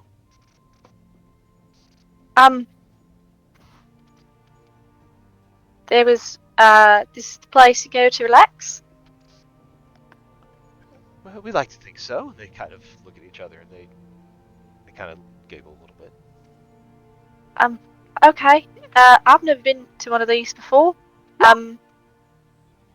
What do you do for a group of people trying to relax together? Oh, how many in your group? I'm actually gonna look around and notice the professor's gone. Did the professor already? Did he go in already?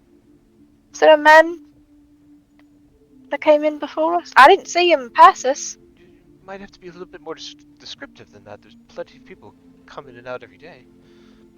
Oh, I'm sorry. I was asking Oh! my friend. I'm sorry. I didn't mean to. I was him right in front of you, and that's rude. And I apologise. No, you're fine. You're fine. He's taller than me.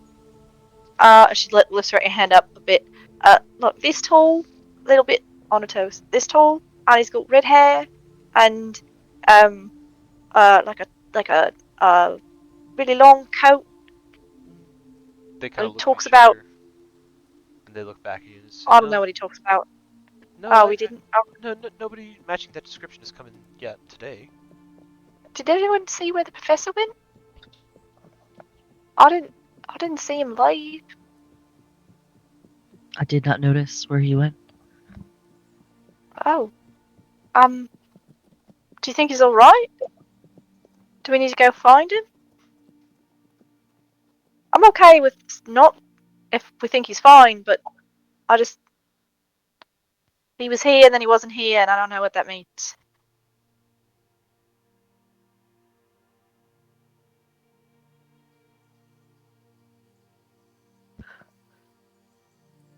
So there I are think that 6 of you, then?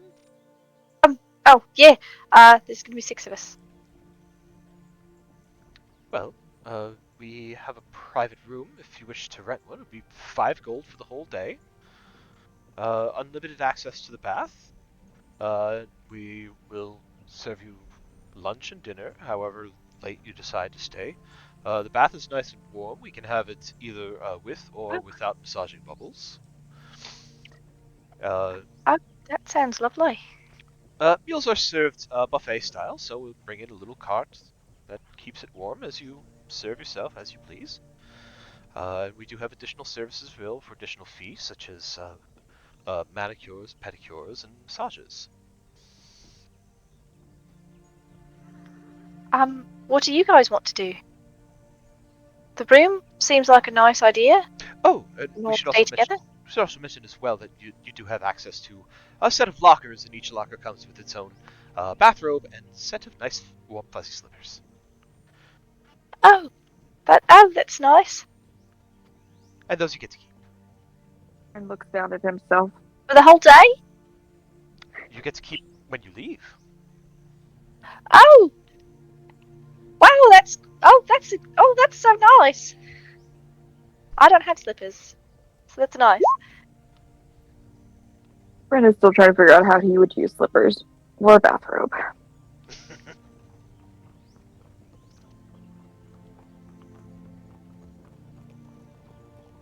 Yep. What do you all think? Should we get the room and... the room sounds like the best idea. Okay. I'll have the money that Kenneth gave me. Yesterday. Yesterday. It's only yesterday. Yeah, lots happened. I can get the room for us. And then I'll also pay Bahar back for, having a little bit for having to cover all of our drinks the other night. We all left without paying for our tea.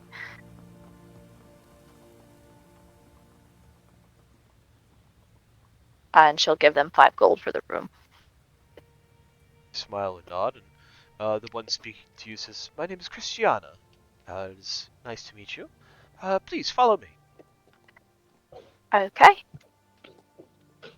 Christiana. I forgot the S and it came out Critiana. That's what makes it a fantasy name. Stuff your mouth full of Oreos and try to talk, and that's the new fantasy name. I would also like to note that Jeffrey, his token spells Jeffery. That's how you know he's from the void. There's a Z in there somewhere. Why is there a Z? Don't even say it. So Christiana, she leads you to a private room. It's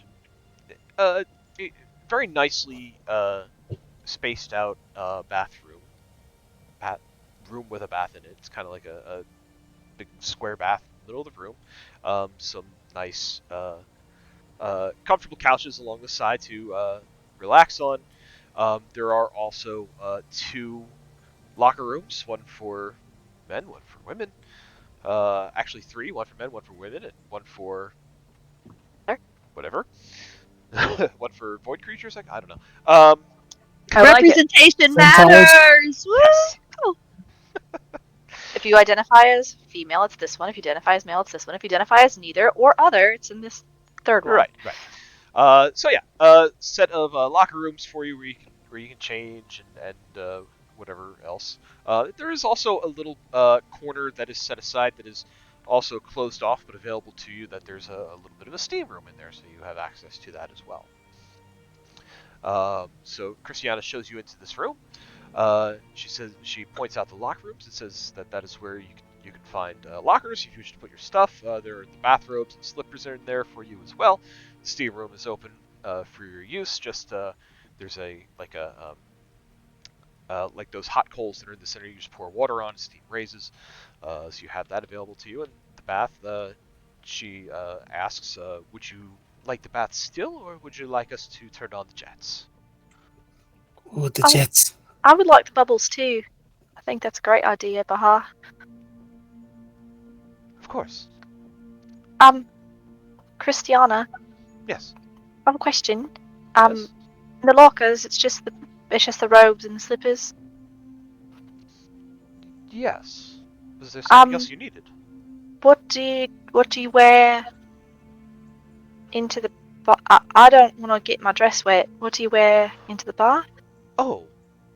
Well, if some prefer to go in naked, if you are not comfortable with that, we have one-piece bathing suits that you may use. Yes, I would. Yes, please. Do you have one I can have? Buy? I'll buy it. I don't have a bathing suit. We'll bring one to you. Does anybody else need one? Naruko holds up her suitcase and says, "Oh, I packed my own." Wonderful. You're always prepared. I don't have a suit, so I will take something. Sure. Yes. See, she collects whoever's looking for suits, trunks, whatever, what have you. She goes out of the room. Second after she leaves the room, you can see bubbles start gently kind of rising up through the water. She comes back and hands out swimsuits, shorts, what have you, to anybody who has requested it. And, Thank you so much. Oh, you're quite welcome. A late lunch will be served. Probably in the next 10-15 minutes. I believe we're having spicy breaded chicken wraps. Oh, that sounds spicy. If you like spice, they have a bit of a kick to them, or we can give it to you non-spicy as well. We are aware of dietary concerns, of course. Christiana, Yes. do you have a technician who is able to provide scritches? I'm sorry, scritches? Yes, it's like a massage, but more scritchy. And she makes little scritchy.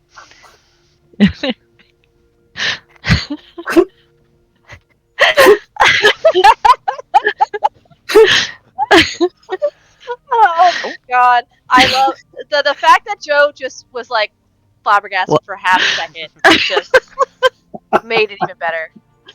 We could send one of our masseuses in. I'm sure they could handle that. They usually charge 4 silver an hour.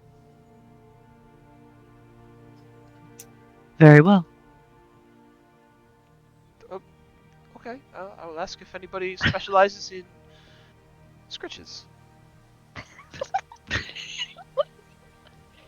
Oh, So fucking worth it. Right there was literally, that was right up with making Mars do male and female Southern accents. That's golden right seriously, there. the best. I look forward to just a big lizard man being brought in, just showing his claws and being, "I was told somebody needed scritches." Yuki's eyes would dilate, her tail would twitch bitches love scritches. So Christiana kind of nods and she says, how soon would you like me to send them in?" After lunch. If lunch is going to be served shortly, after lunch, if you do not mind. No, very well. We will leave you to it. If you need anything, there is a little bell, and she shows you that there's kind of one of those waiter's bells by the door. She goes, "Please, feel free to ring the bell if you need our service." And she kind of nods, and she excuses herself from the room.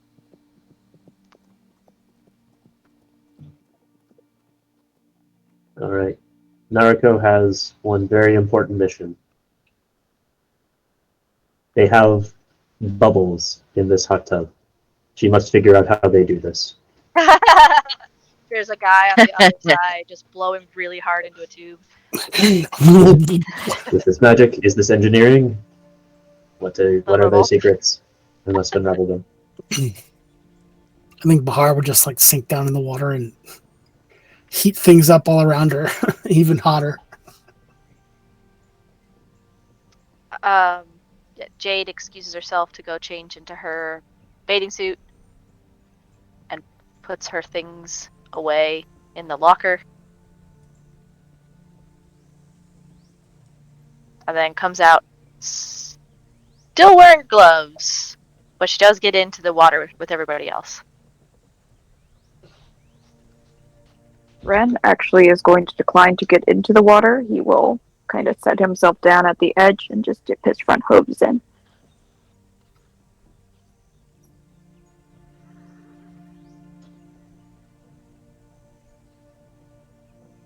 This is nice. I really like these bubbles.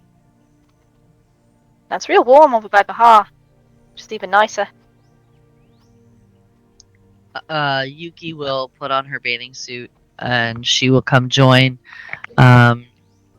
everybody in the water. She's gonna do that cat thing. She's gonna like dip her paw in the water, and then she's just gonna like kind of like fuck it and just walk in the water. But because she's so fluffy, she's just gonna kind of like float in the water.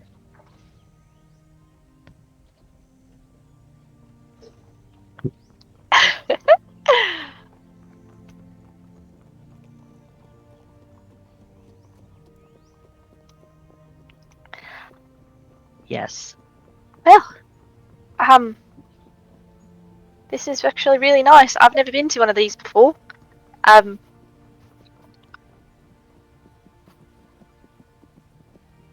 It's like a big pool. Only, we're not swimming. We're mostly like floating.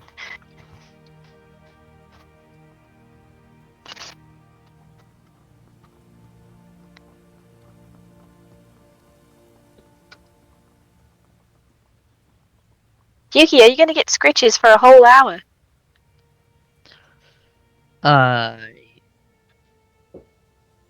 Definitely hope so.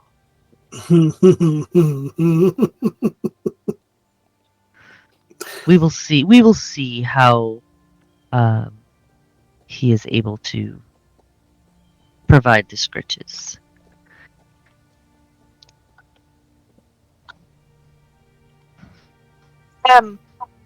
Are scritches are just a different type of massage for your people, monks? Do you have different massages that you get?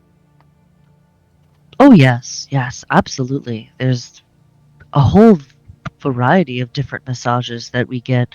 Scritches is kind of like how would I describe it? What humans would call deep tissue massage, where they really get in there. Oh, okay. Manipulate the muscles, musculature. Scritches is where they use the claws and get in between all of the hair follicles and scritch. Oh, it's like a scalp massage, like when you get your hair done. Yes, very good analogy. Oh, just okay. like that. It is truly divine. I mean, I can give you scritches if you like. You've made me tea like 4 times already. Well, since we're already in the bath, I will have them provide the scritches this time, but maybe that help you offered earlier may come in the form of scritches. Yeah. At some point. Jay just seems delighted that she might be able to help Yuki with something to make her feel better the way that Yuki's made her feel better. She just splashes a little bit in the bath. Yuki smiles as she's just literally floating on top of the water because she's so fluffy. There's like so much air caught in her fur. in the fluff that she just kind of, like a corgi butt, just kind of like floats around. Has anyone seen Naruto? Oh, you were. Oh, I didn't. Oh. How long have you been under there? Oh, not too long. I wanted to take a look at the vents for how they get these bubbles going through. Oh, Mm. did you find out? Yes, as far as I can tell, it's definitely magical what they've arranged here. I believe it's somewhere in sort of a central hub. They have probably bound like a minor air and fire elemental source of some sort, and then they just channel the heated air through the pipes into the baths and just can shutter it on and off, which is a perfectly fine way to do it. But I don't know, it's an awful lot of effort to get elemental spirits bound in any sort of long-term capacity. Oh, do you think that? I mean, what other way would you do it? Oh, so she starts like getting over to the side, and she realizes she doesn't have a nearby whiteboard to write up on, and is slightly disappointed. But she just gestures with her hands, and she starts describing. Well, you see, as opposed to having elementals bound at all times, which means you constantly have to figure out where to disperse any of the excess energy you're not using at the moment. So I think some of those stacks we saw up front that were sort of billowing a little bit of steam, I think that's where they shunt the excess. But if you actually had a set of boilers set up to a steam engine, then you could only fire up the engine when you actually needed it, at which point, once it boiled the water into steam, you could just channel the steam into the water flow, which not only would give you the benefit of mixing the heat and the air that you were going to use, but depending on how you wanted to wire the system, you could actually have the water flowing throughout the entire place continuously. She starts getting a little bit off topic on. She starts like name dropping certain pipe systems. Apparently, weren't aware that there were name brand recognition for piping styles, but apparently that's a thing. And then she realizes for a second, like, oh, wait, I think I'm rambling. I mean, I didn't really understand most of what you were saying, but it all sounded really great, and it's fun to learn, and you were very animated in it, and it was fun to listen. You have a very nice voice to listen to, talk about things. That was weird to say. It's all right. I think that Yuki, better than I, has a voice that is very well suited to listening to. Wait, Yeah, Miss Yuki, was that weird to say? Voice. That was very kind of you to say. It is much appreciated. I also enjoy your voice, Miss Naruko. Oh, okay. She kind of like rolls out her shoulders and tries to find a nice spot. I've never really been to a bathhouse before. I think I'm just going to, with curiosity sated, take a seat here and just try and relax. I've never been to one of these before either. What do you do? I mean, I know we're in the bath. Do we do anything in the bath to relax, or is the bath itself just supposed to relax us and we're supposed to just talk? You just soak, Jade. Enjoy the heat as it relaxes your muscles. Lay back. Enjoy. Okay. Jade's gonna take up a spot like Noriko did in Bahara's, and she's just gonna try to sit in one of the. I assume there's like little seats in here for everyone to people to sit on around the sides. Yeah, think like a typical jacuzzi. There are like seats in there. There are places like that are a little bit higher than the bottom of the tub where you can kind of lay in such a way where like the water would kind of like cover you, but you would be able to keep like your your feet and your head above water. Yeah. Okay, and she's just gonna take a spot and sit, but after a few minutes, like, her fingers start tapping on the water. Just like a nervous sort of energy. You need to let this go, Jade. You must take deep breath. Come on. Oh, no, Deep breath. I'm breathing pretty deep. You can't be breathing and talking. Deep breath. In through the nose, out through the mouth. Let your body relax. Here, put your toes together. Put your feet together under the water. Okay. Okay, and then I want you to think, okay, I'm going to relax first my pinky toes, then my other toes, and then my biggie toes, and then I relax my feet, and you're going to relax your calves, and then your thighs, and then your lower back, and then your shoulders, and feel the tension just leave your body as you relax in the heat. So Jade is staring just very intently at Bahar while she's talking. Like that kid in class who's like way too like into taking notes. But she doesn't have anything to write on, so she's just staring at Bahar like she's gonna memorize what you're telling her, and she's gonna go, "All right, Now you try. yeah, okay." She puts her feet together like Bahar told her, and she just kind of floats there for a second. How do you make it relax? Well, like, what do I do? Okay, so I'm imagining relaxing. Yes, to imagine that you are, each muscle is like a tightly coiled little armadillo. And it is now going to lay down and unroll its little ball and sleep. Okay, that's really good. All right, no, I like that. I know what an armadillo is. That's a little one with a little shell, right? Yes, and they roll into a ball when they're scared. But when they relax, they unroll, they let out the muscles. Stretch out. Stretch out. By the way, just being that close to Bahar in the tub, the water is even hotter than normal. Jade likes it. She's definitely drifting closer to Bahar. All right. I think it's working. Just imagine all your troubles and worries are the steam that is floating off of the water surface, floating away. None of them are important. None of them matter right now. When you come back to the world, they will be there waiting.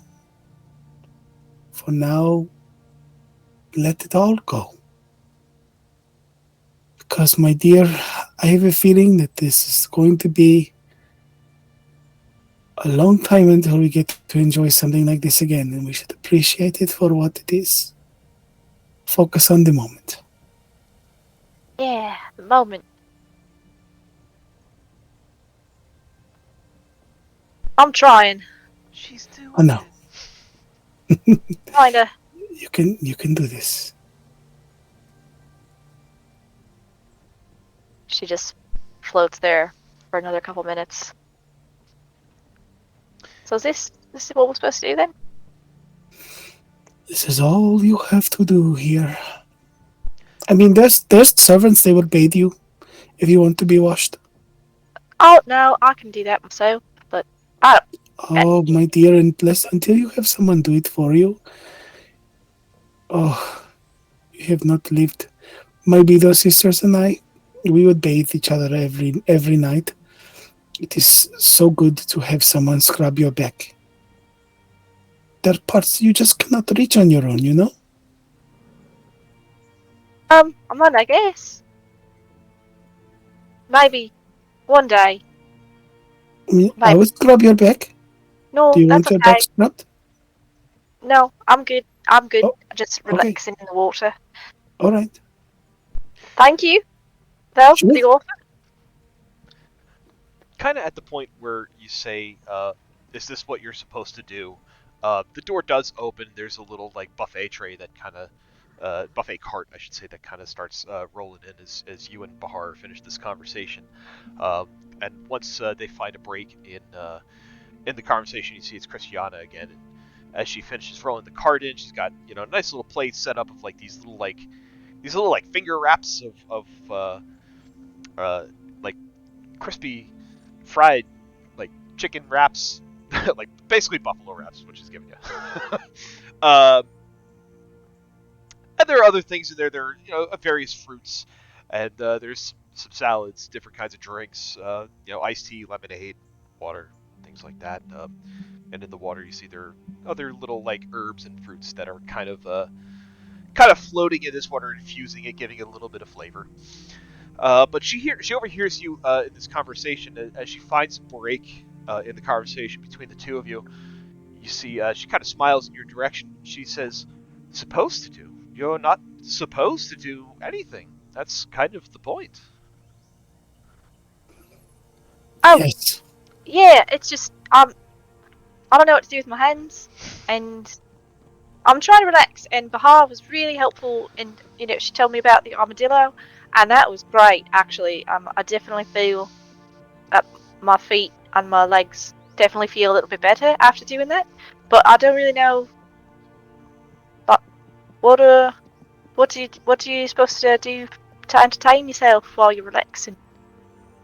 No, Like you just, some people like to talk. Some people like to just close their eyes and let the water let them float, and it's just oh, kind of a moment for yourself, or to spend oh, with your friends. Well, whatever you choose to do. oh, Mm. okay, yeah, does anyone want to talk about anything? Thank you, by the way, for bringing in the You're food quite and the drinks. you're quite welcome. And Sorry.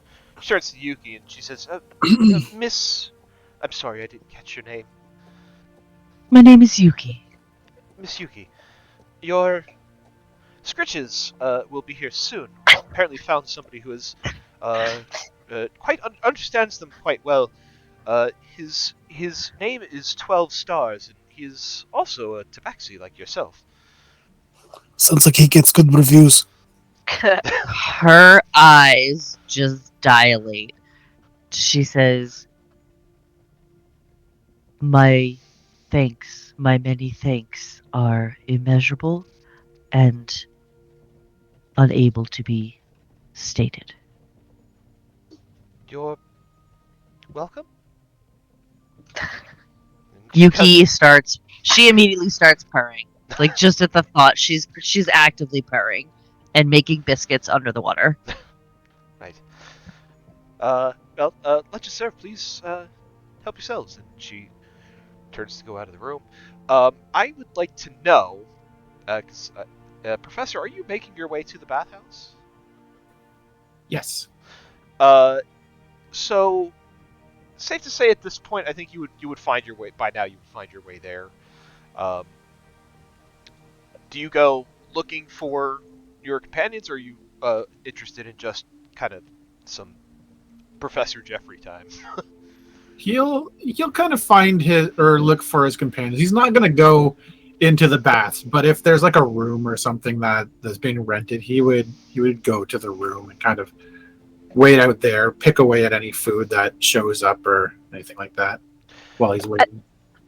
I think the room we're in is it's the room with couches and the food, and there's also a bath in it. Yeah, it's kind of like an all-in-one, like en suite kind of deal.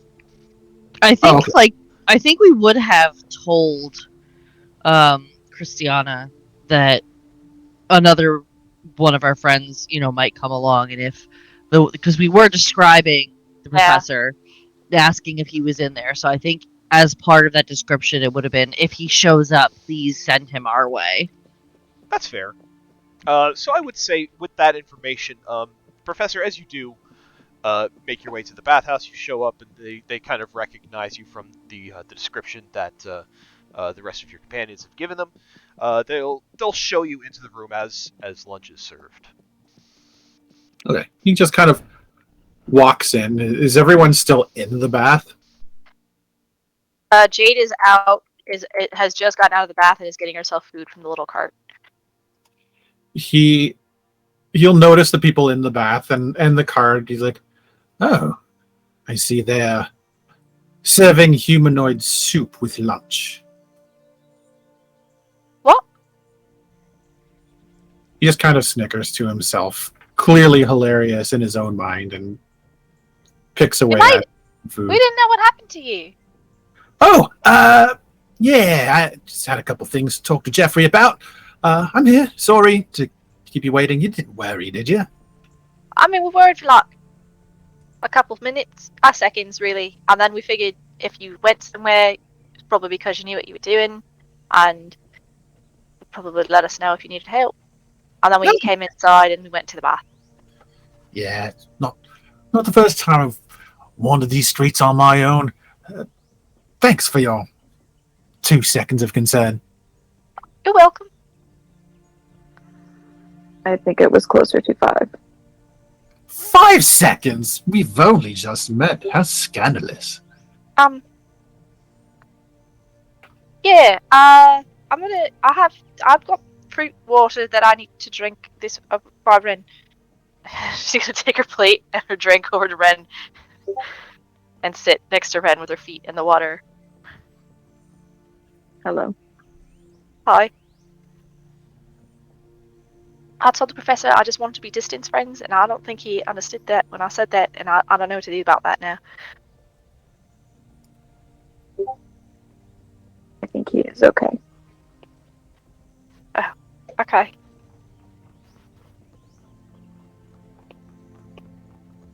He seems very unflappable. I mean, yeah. I guess. I'm pretty flappable. I just eat a piece of fruit.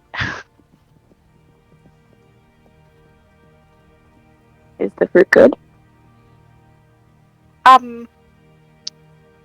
Yeah. It seems like it's fresh. Did you want some? I may have to try some. She'll hold out her plate.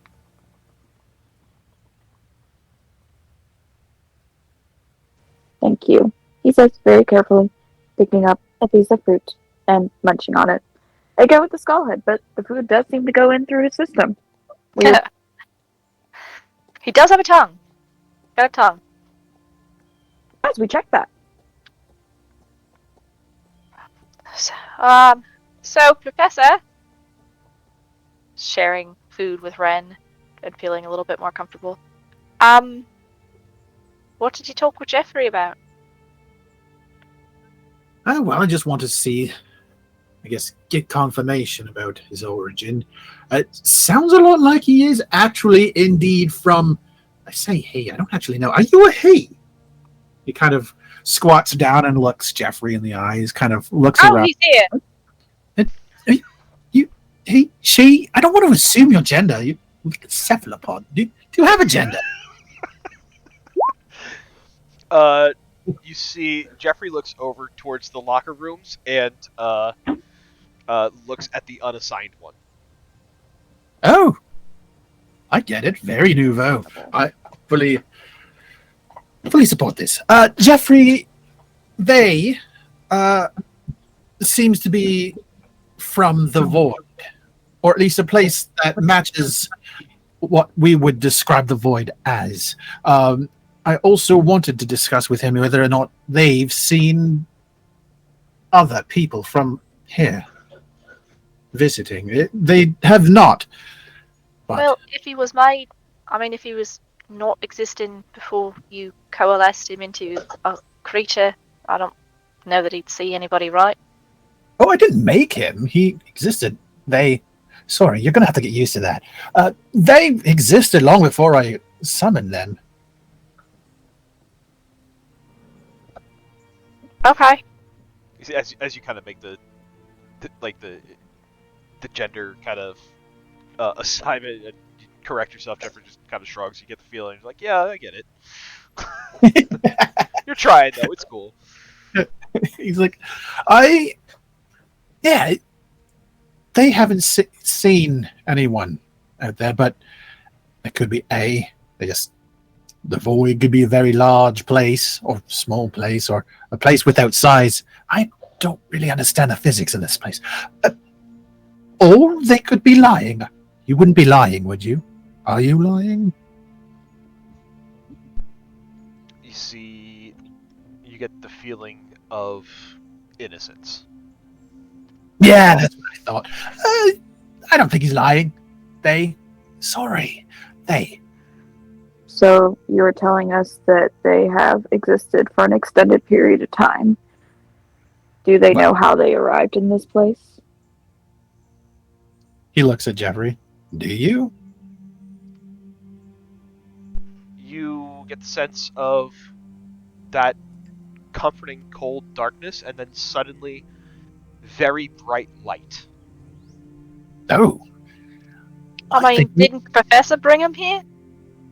Yeah, I think I might have yanked them out of their own living room. I'm sorry.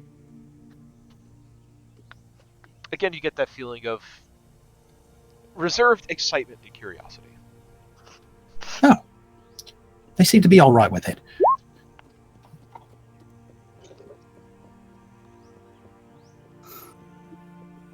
He's very cute when he's all right with it. Or they are very cute. You really have a thing for... He kind of looks at Jeffrey and wiggles his fingers in front of his mouth like, tentacles, yeah? What? No. He's just cute. It's not... The tentacles are part of his cuteness, but I don't have a thing for tentacles. What a thing to extract from that one comment. Maybe Your it's just little because Jeffrey is adorable because he is little and he is weird. Are all things little and weird adorable? Sorry, I've never met... Are you a genasi? I don't want to assume your species. I am in Earth Genasi, yes. I've never met a genasi before. Are all genasis fascinated with small things with... And he does the things with his fingers again. He's like... tentacles. It is... Why do you keep going to this tentacle thing? I am not fascinated with the tentacles. I am fascinated with the little fellow, but I would not say that I am particularly an example of all genasi, nor could I speak for them all. But do you find babies to be cute?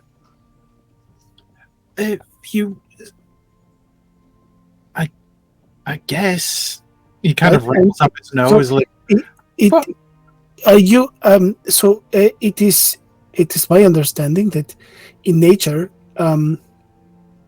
many creatures have a tendency to eat their young, but those who think their young are cute are probably less likely to eat their young.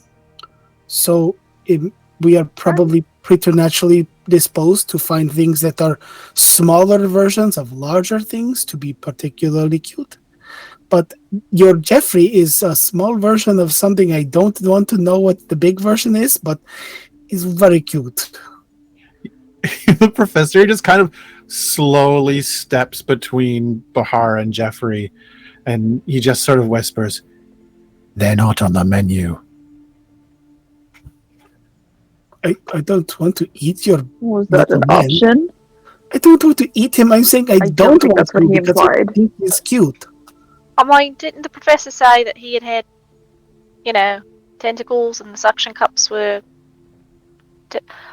are we talking about actual food or Jeffrey? I was talking about Jeffrey. Oh, being I don't little. think Bahar was talking about eating Jeffrey. I think she was saying she was equating Jeffrey to a baby. Yes, I was saying he's like a little baby. He's And small. because it's a little baby, we are predisposed to think little things, little versions of larger things are cuter. I mean, if you see a little baby duck, right? And you see a grown duck, do you think the little baby duck is cute? Baby duck's definitely a lot cuter. Real Then a grown duck, right? Big ducks are jerks. Right, and the little duck is not yet a jerk, and he is little fuzzy. Little Fluffy Not yet. is extra cute.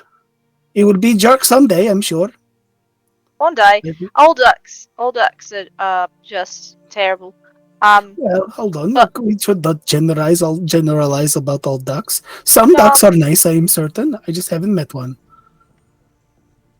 But Jeffrey is pretty adorable, even though he's full of unnatural, world-altering, fabric of reality-destroying, strange magic that we don't understand.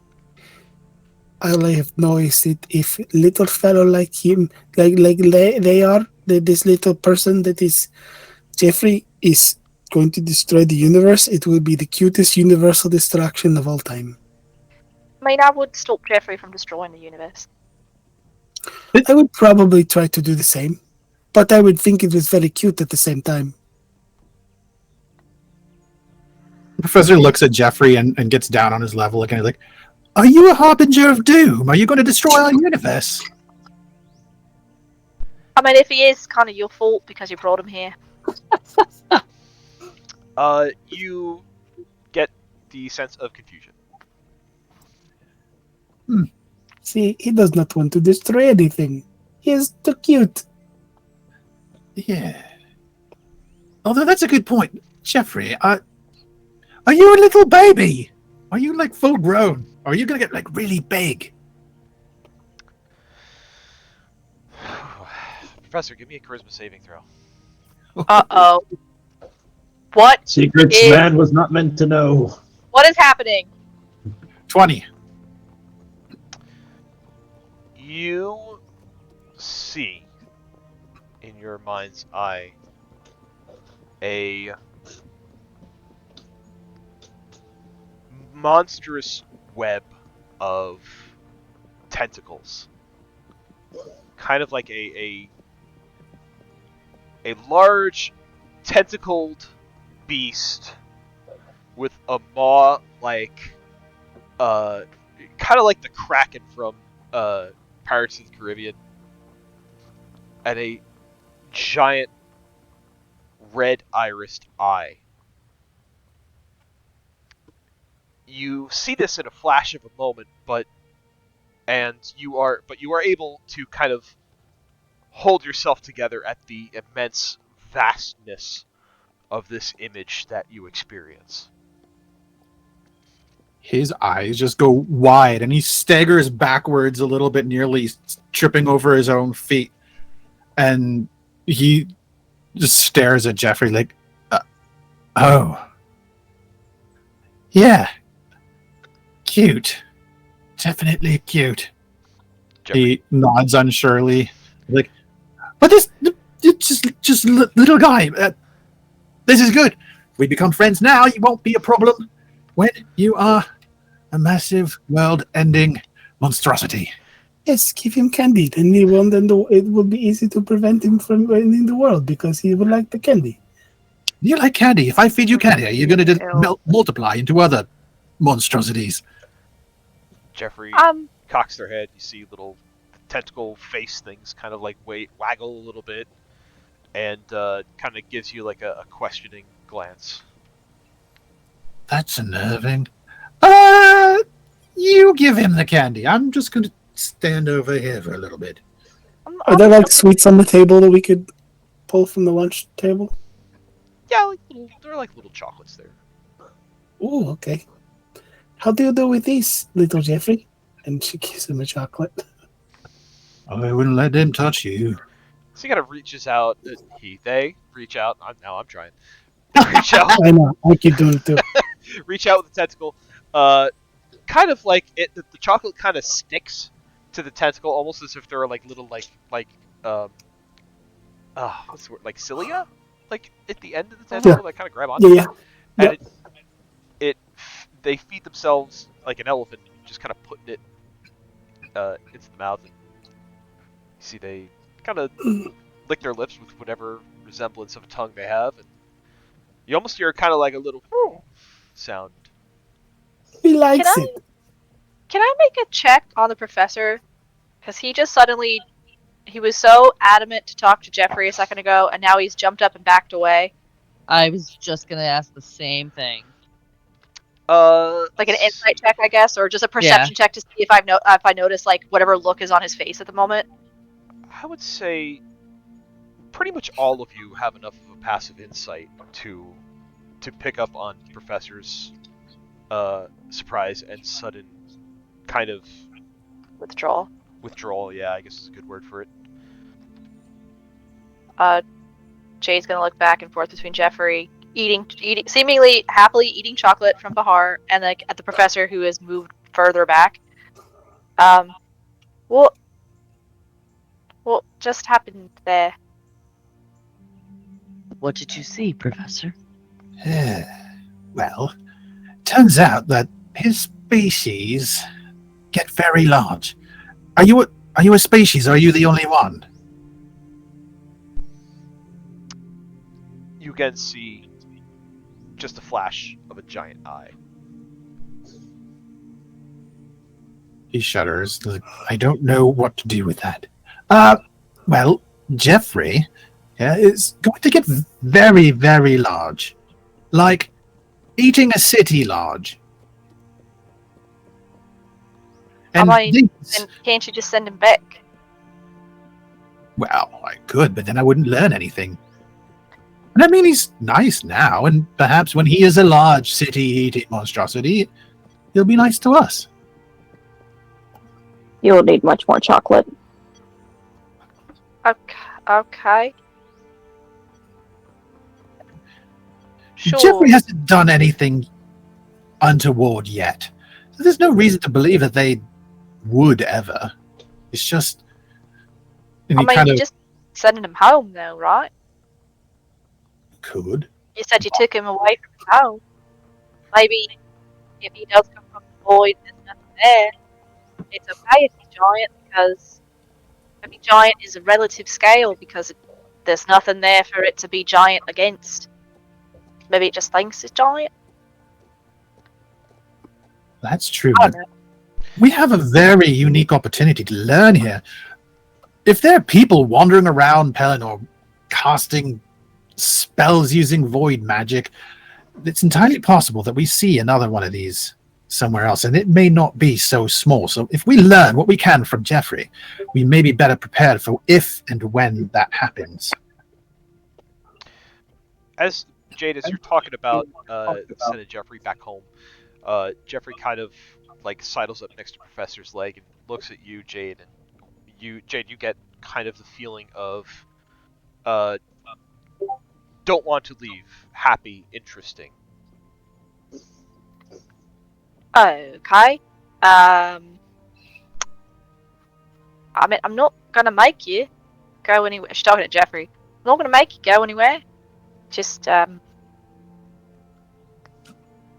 concerned for pretty much everything.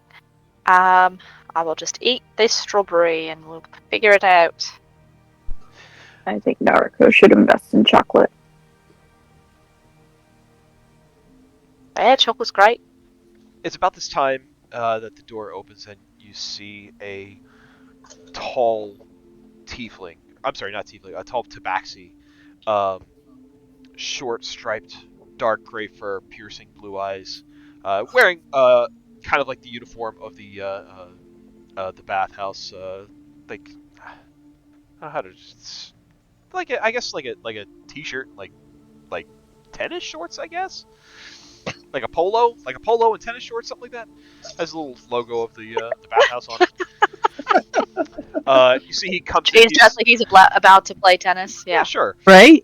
He's got like a belt on that has various oils and scents and things like that. You see, he walks in and he says, "Hello, my name is 12 Stars. I'm supposed to be giving somebody scritches." Yuki shoots up. Like, dope mug shit. Like, shoots up straight from where she was at. She's like, Hi, I'm Yuki. Yuki, hello. My name is 12 Stars. Please, if you would like to make yourself comfortable wherever you would like to get your scritches, I will be happy to provide. what are my options?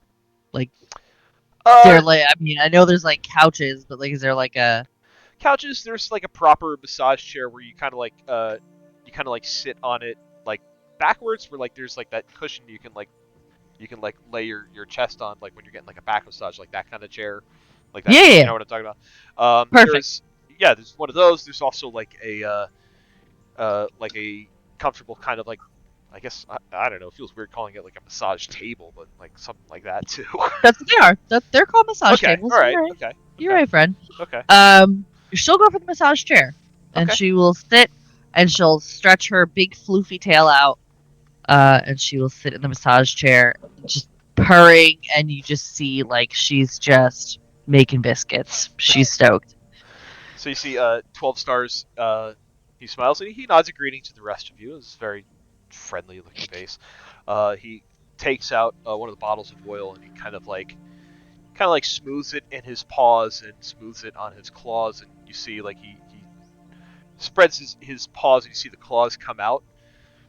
And he starts kind of like doing that like cat eating thing on the back of Yuki's back and shoulders. And kind of like massaging like that, giving like scritches under the chin, on top of the head, that kind of deal. You can hear her purring like across the room. She's doing that purr, like not just the regular cat purr, but where like there's that little bit of like a coo, like that like like she's just she is like fucking loving the screeches because bitches love screeches. Yeah, she's loving it. So that goes on for a while, for as Yep. long as for as long as Yuki's paying for it, or someone's paying for it. Amazing.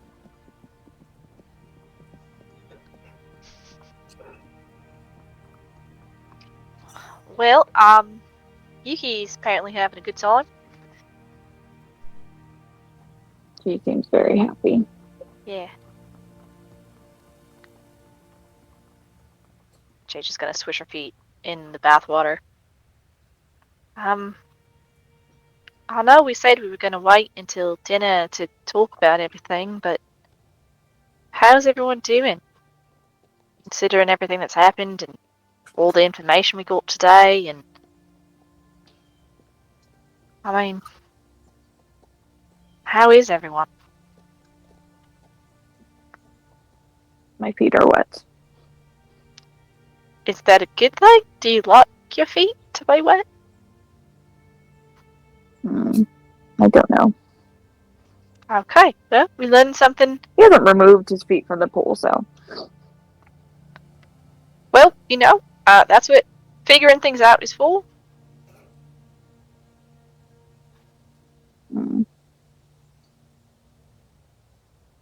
He kicks at the water a little more. What about you, Bahar? What's that? I'm sorry, I was lounging in the water. I just asked how you were doing with Oh. everything that's happened over the last day, all the information we figured out. Oh, I mean, nothing's really been figured out, but all the information we got today and everything that happened yesterday, and just how are you? I am concerned and worried, especially for Reverie. I'm fearful that she will somehow try. Not try is not the word. She will somehow apply to herself some lack of value if she thinks that she is this clone, but she doesn't understand that she must have an individual and unique soul. I really don't want to talk about Reverie without Reverie being present. Oh no! I was just saying I'm worried that she is not going to be okay.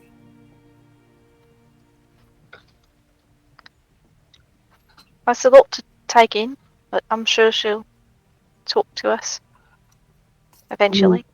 For myself, I I'm happy to be back in my hometown, and at the same time, I am also looking forward to traveling with you all. So, I don't know. I mean, I know that we are facing terrifying changes and unknown enemies and strange goings on that we don't really understand, but at the same time, I am grateful to be here now in this place and not being forced to dance for the Sultan anymore. So, I don't know. I think it's all relative. Okay. Norco, how are you doing? Let's find out. Do.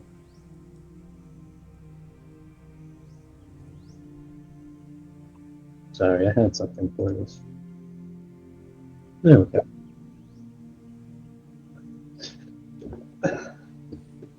Let's see.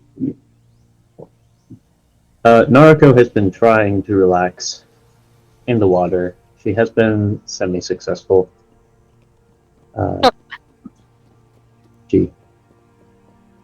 She's been sort of like trying to keep her eyes closed and just sort of been listening to what's been going on around. And she says, I think, all told, I'm certainly better than I was.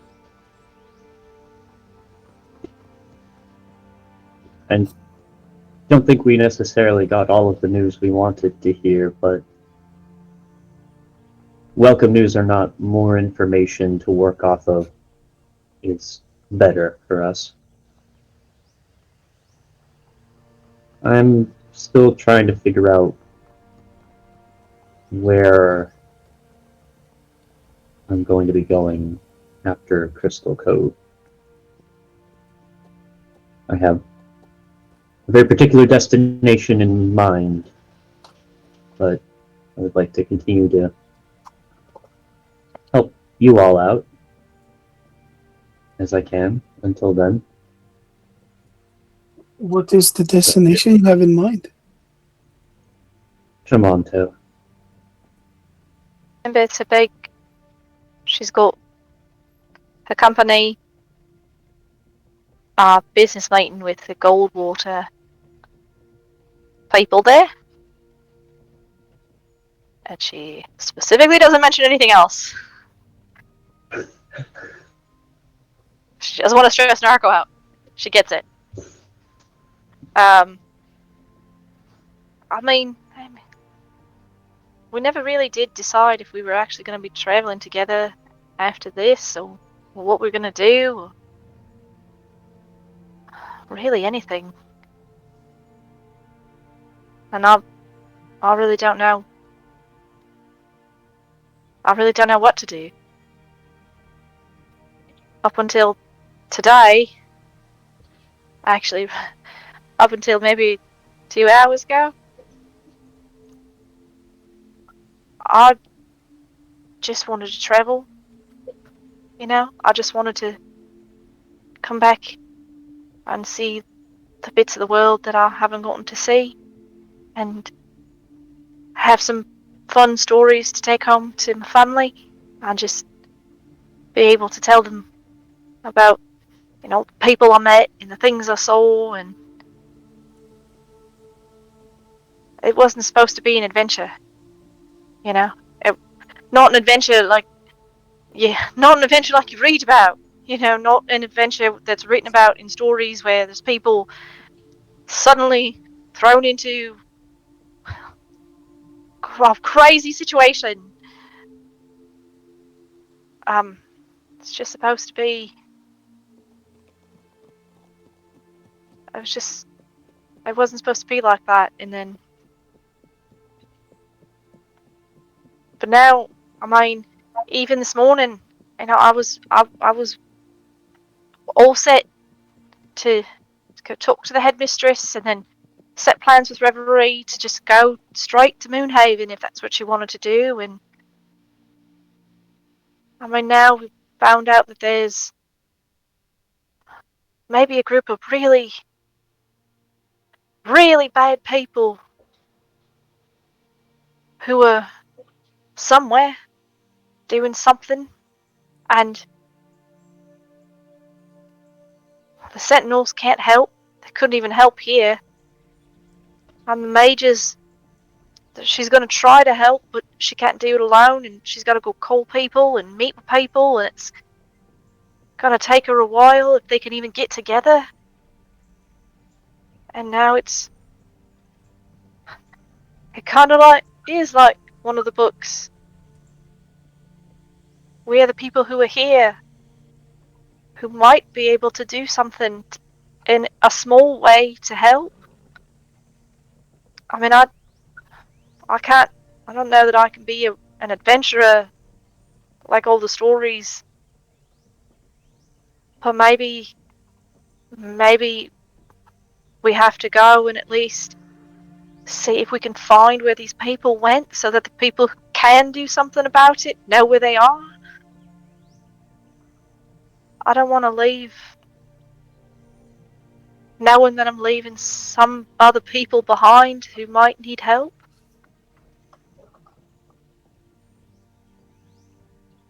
I don't know, none of us really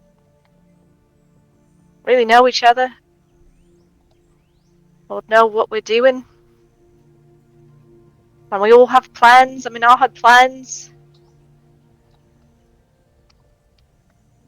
I don't know if maybe those plans need to be interrupted a little bit. I'm sure they already are being interrupted and will be for some time. I mean, not really.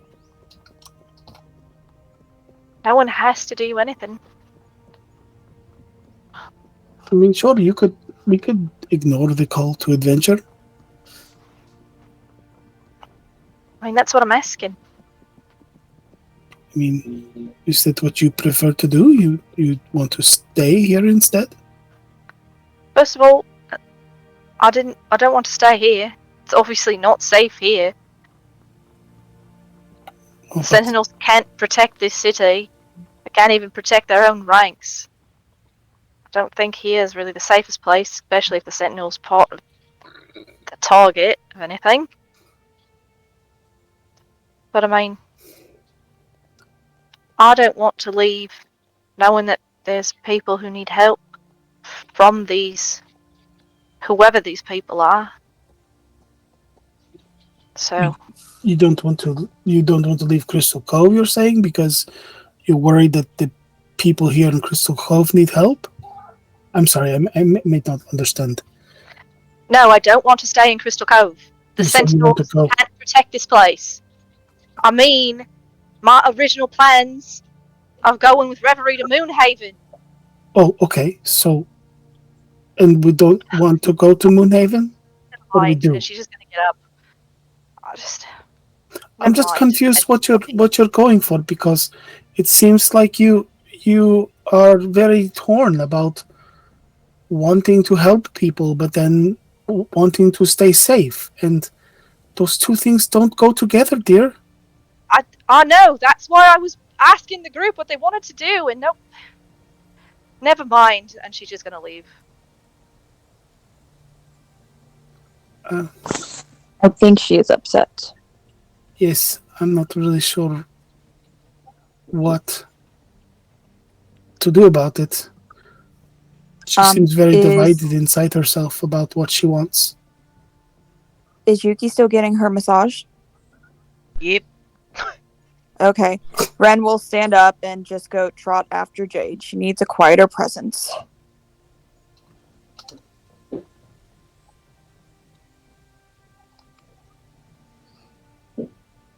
You are troubled.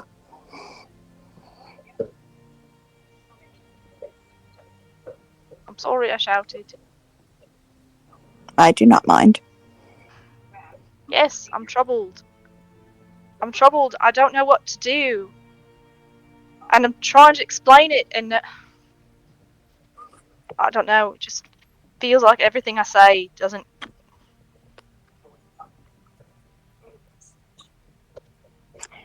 You are allowed to not know what to do. I do not know what to do. All I was trying to say is maybe that if we're the ones who are here who are able to do something, maybe we need to do something because we're the only ones who can do something right now. And maybe the plans that we all had originally need to be interrupted in order for us to go do that. But I can't do it alone. And I don't want to do it alone, but I don't want to make that choice for everyone, and I'm just asking what everyone else wants to do. That is fair. Maybe some need time to think. But I feel that I was pulled together with this group for a reason. And it seems that a reason has presented itself, a type of goal.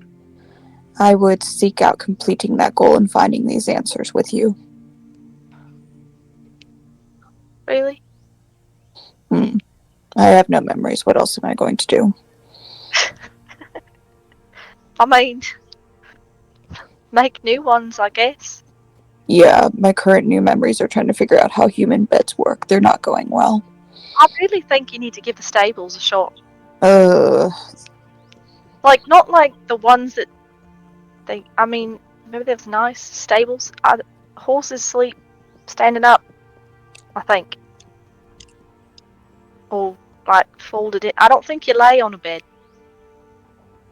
I find I do not hate limping me with horses. But stop that. I'm sorry. I didn't mean to laugh. I'm sorry. Mm. I mean, you're a centaur, yeah? Mm. And you've got bits of horses, and those horse bits are kind of the bigger bits that need different attention, is all. Maybe. I don't know. I'm not a centaur. I shouldn't be saying things that are centaur specific. I apologize. I'm not trying to say I know your situation. I just thought maybe. I don't know. I've just read about horses. I thought maybe. I don't even know my situation. What I do know is that despite my head being a skull, my olfactory senses still work. A stable is unacceptable. Oh, yeah. I suppose that's correct. Mm. Maybe we can get you like a harness and like I'm just trying to think of ways to get you to sleep standing up in a room that's not a stable. And now I've gone in a weird direction in my own thoughts, and I'm not sure that that's a good way to go. Anyway, thank you, Ren. Yeah, Sorry. Ren tilts his head, but the room's a little narrow, so he bounces his horns off the door frame. Ow. Are you okay? Within reason. I'm sorry. I did. You apologize a lot. I don't know. I don't know really how to. I've not been around this many people before, and I don't really know a lot of what to do.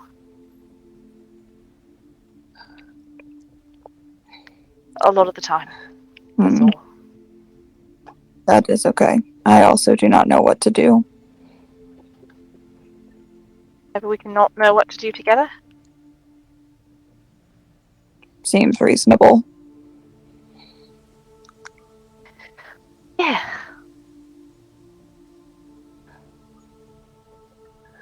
But if you want to do something about this, I am content to follow. I feel strongly Yuki will follow. The professor will likely follow, just because there are strange things happening, and he seems to like strange things, myself included. Don't you feel like the professor's dangerous? Most people think I am dangerous. I mean, you could be dangerous. I could be. I can be dangerous sometimes too. You could be.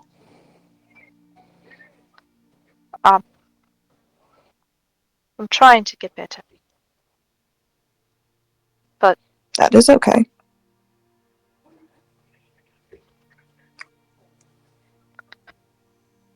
well, at least if I do go wanting to help, at least I know I'll be going with friends. I feel safer with you and Yuki for sure. Mm-hmm. So now we have an idea of what we will do. Do you breathe a little easier? Oh, she takes a breath. Yeah.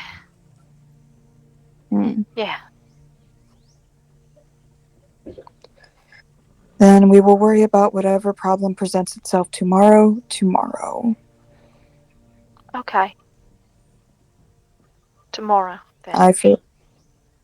I for one would like some more of that fruity juice, so I will go retrieve more of it. Okay.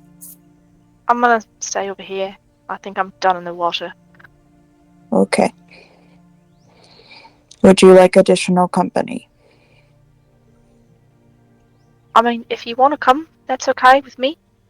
I'm just gonna sit here on this chair.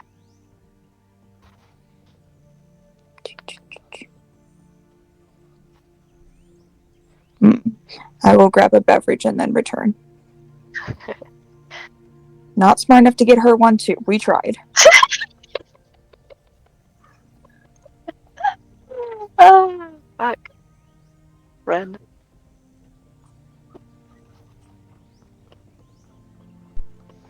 Naruko has come to a decision about what she intends to do about all this, but I require input from Reverie before doing so.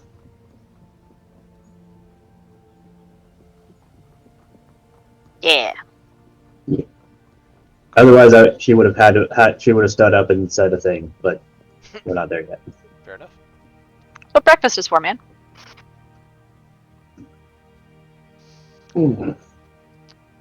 So an hour passes. Yuki, 12 stars, asks you, would you like to keep going? Yuki is, like Jello. She is so relaxed. And she's going to say, 12 stars. I would give you more if I could. I thank you for your services, but I should get back to my friends. Very well. And he he stretches his paws out, and he kind of takes a towel and he kind of brushes any excess oil off of your fur. Leaves you with the smell of lavender. Love it. And he takes his little pack and he starts walking out of the room. And he says, forgive my intrusion. I couldn't help but overhearing that your friend appears to be looking to travel, to see things. Is there anything in particular that you're looking to travel or see? I could perhaps suggest some places around that based on what you're looking for.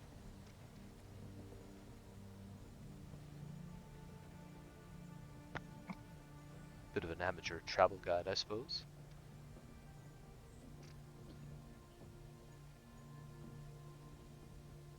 Who is he talking to? The group in general. Referring to how Jade said she wanted to travel. Yeah. Yuki was unaware of that conversation. She was in Scritch's bliss, so she's just gonna kind of shuffle over and listen. You wouldn't happen to know of any smelly sea caves in the area? Smelly sea caves? Why would you want to go looking for a smelly sea cave? Well, you know what they say. Different strokes for different people. What she declared. Is that what they say? Oh, yeah. Lots of strokes, lots of people always doing strokey people things. Rolling for knowledge on sea caves. He kind of smiles apologetically and shrugs, and he says, "Sorry, not much of a sailor." Or a spelunker. I don't know what that is. I know what that is, but 12 stars. Is. Of course. Well, by me then. Right. Well, enjoy the rest of your day. And he looks at the lunch cart that's been kind of picked through by you guys, and he says, "Are you still partaking, or would you like me to take this away for you?" Bahar grabs something off of the cart, like to eat, and then says, "No, I'm good." Done? You all done? Everyone else done? Yes? I think so. All right. And he'll grab the cart. He'll exit the room and wheel the cart out with him.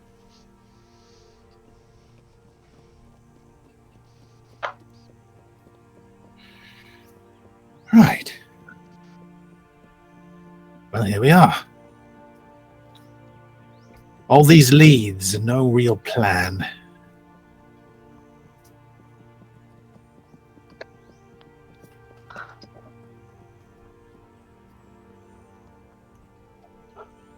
Where is the professor in relation to everybody else right now? Just kind of standing in the middle of the room, hands in pockets. Okay, so close enough by that Jade could hear him. Oh, yeah, From her spot. Unless it's like a room. massive room or something. But yeah, he's just kind of milling about, present with the group. Okay. I just wanted to make sure. I mean, if you have a plan. Not yet. I could tell you that I myself plan to pursue all this.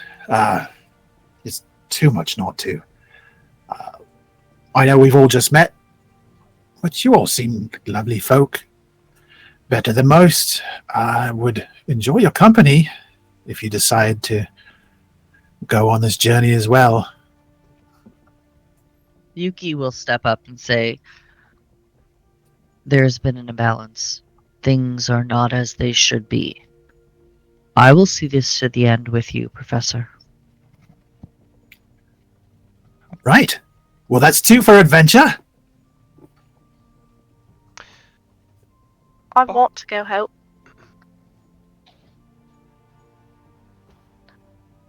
But I don't want to do it alone. And I really want to hear from Reverie first before I make my final decision, but I do at least want to try to help a little bit and stop these people, or at least let the people who have the power to stop them know where they're at so they can come and do that. Yuki is going to look at you, Jade, and say, whatever your conversation with Reverie happens, whatever that resolves, you will not be alone if you choose to come.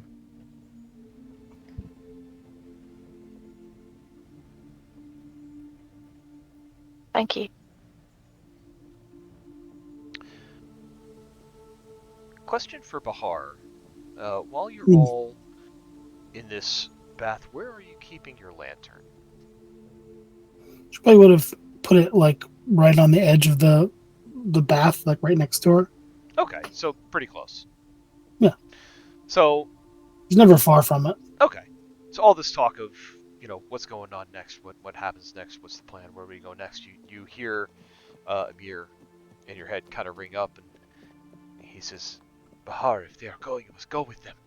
This is the destiny that we are promised." Oh, don't worry, Amir. She says out loud. Don't worry, Amir. We are going. We're going with them for sure. Oh, we will find glory here, Bahar. I'm sure we will.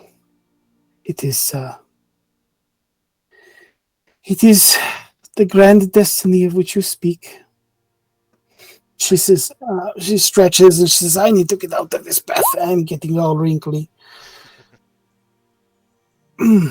my stony skin, I didn't even realize could get wrinkly.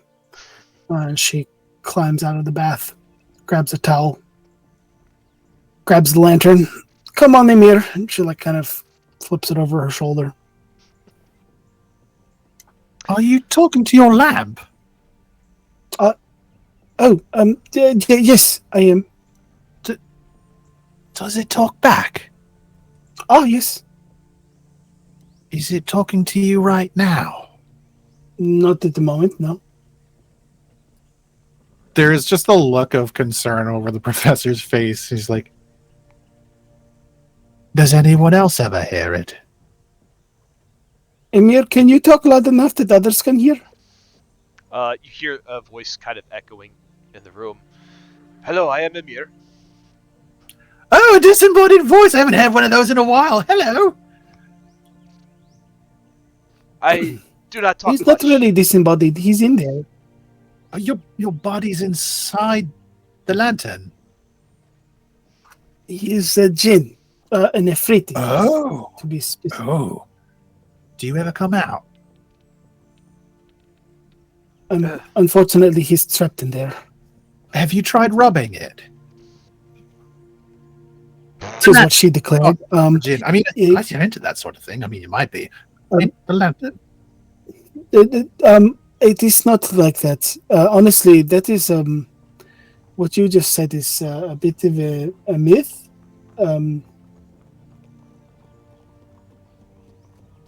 Elemental beings can be trapped against their will and summoned against their will very often. As you are aware, as someone who has summoned a creature from the void. Okay. Unfortunately for Emir here, she says, looking at the lantern sort of sadly, she says, he was trapped here by his brother a long time ago. But if it wasn't for Emir, I would have been stuck in the plane of fire for who knows how long. But he showed me my chance to escape, and I took him and ran, and yes, he told me that I have a great destiny, but I have no idea what the hell that means, and also don't think he has any idea either. But he did know how to get out of the city of brass, and for that, to him, I am forever grateful, she says. Okay. So he just sort of friends with a trapped jinn, or does he give you anything else? He is the reason I can do magic. He has been teaching me. Oh. You see, I kind of wondered. Talking to a lamp. I've met a warlock who did something similar. It's good to know. A what lock? Warlock. You know, the magical beings who get their strength from agreements, I guess you could say. Emir, is that what I am? Am I a warlock? Yes, Bihar, your power comes from what I have been able to bestow upon you. Well, that makes sense. We made a bargain, yes? I helped you escape, you helped me with this great destiny. Yes. I'm sorry, I didn't think I should have just introduced Emir to you all before. Although I didn't want others to get the wrong idea. Sometimes, like you described this rubbing thing, people think that jinn are all just wish-granting devices, and that they, you just, grab the vessel they're in and rub the vessel, and then they will somehow have to grant you a wish. Yeah, I guess that makes sense. I mean, You wouldn't want someone just to walk up, take your lamp, and walk away with it, thinking they're going to rub a wish out of it. It's exactly what I'm afraid of. I don't want them to get the wrong idea. Speaking of rubbing vessels and getting the wrong idea, we're past 11 o'clock. Oh. So this feels like a good place to pause for the night. Yep. A lot of good roleplay, a lot of good stuff coming out tonight. We're on the verge of making a decision. Well done, everybody. Nice, relaxing evening. So close to actually coming up with a plan.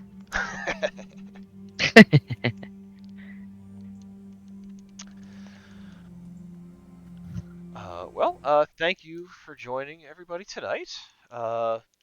Lovely time, lots of roleplay. 2 roleplay awards to hand out. I will take nominations. Ren Ren.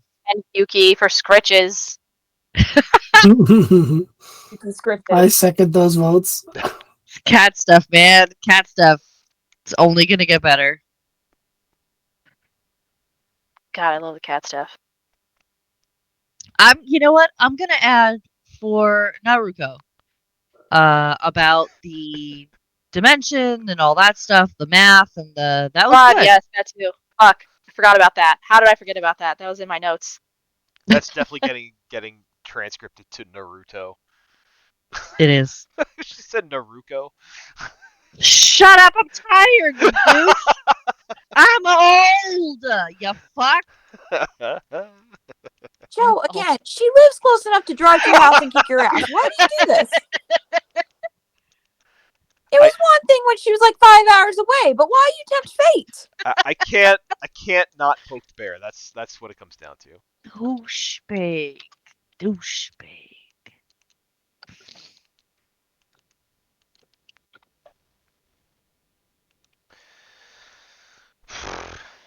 Naruto did have a really good two good whiteboard moments. Narco and the professor both going off talking about the void magic and how it interacts with our. Damn, you got tough decisions, dude. Yeah, I was just gonna throw in about the Have professor fun. too. That is true. Wow. The professor and Jeffrey. Chef's kiss. So many good moments. You should just give us all fucking things. No, I did that last week. You should just. That is true. You should just You give us don't know all unless you ask. Yeah. I mean, can't blame a girl for trying. I think I am leaning towards Professor and Yuki. Meow. I like Professor with the whole thing going on around Jeffrey.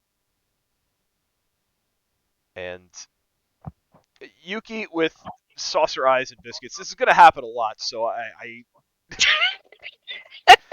am going to have to limit how many times that roleplay will come out for this. But the part with Scritches killed me, so I think I'm giving it to Yuki for Scritches. I love that I broke your brain So for 35 cute. seconds. Absolutely. Do you have someone that can do scritches? Bitches love scritches. Yeah. The scritches.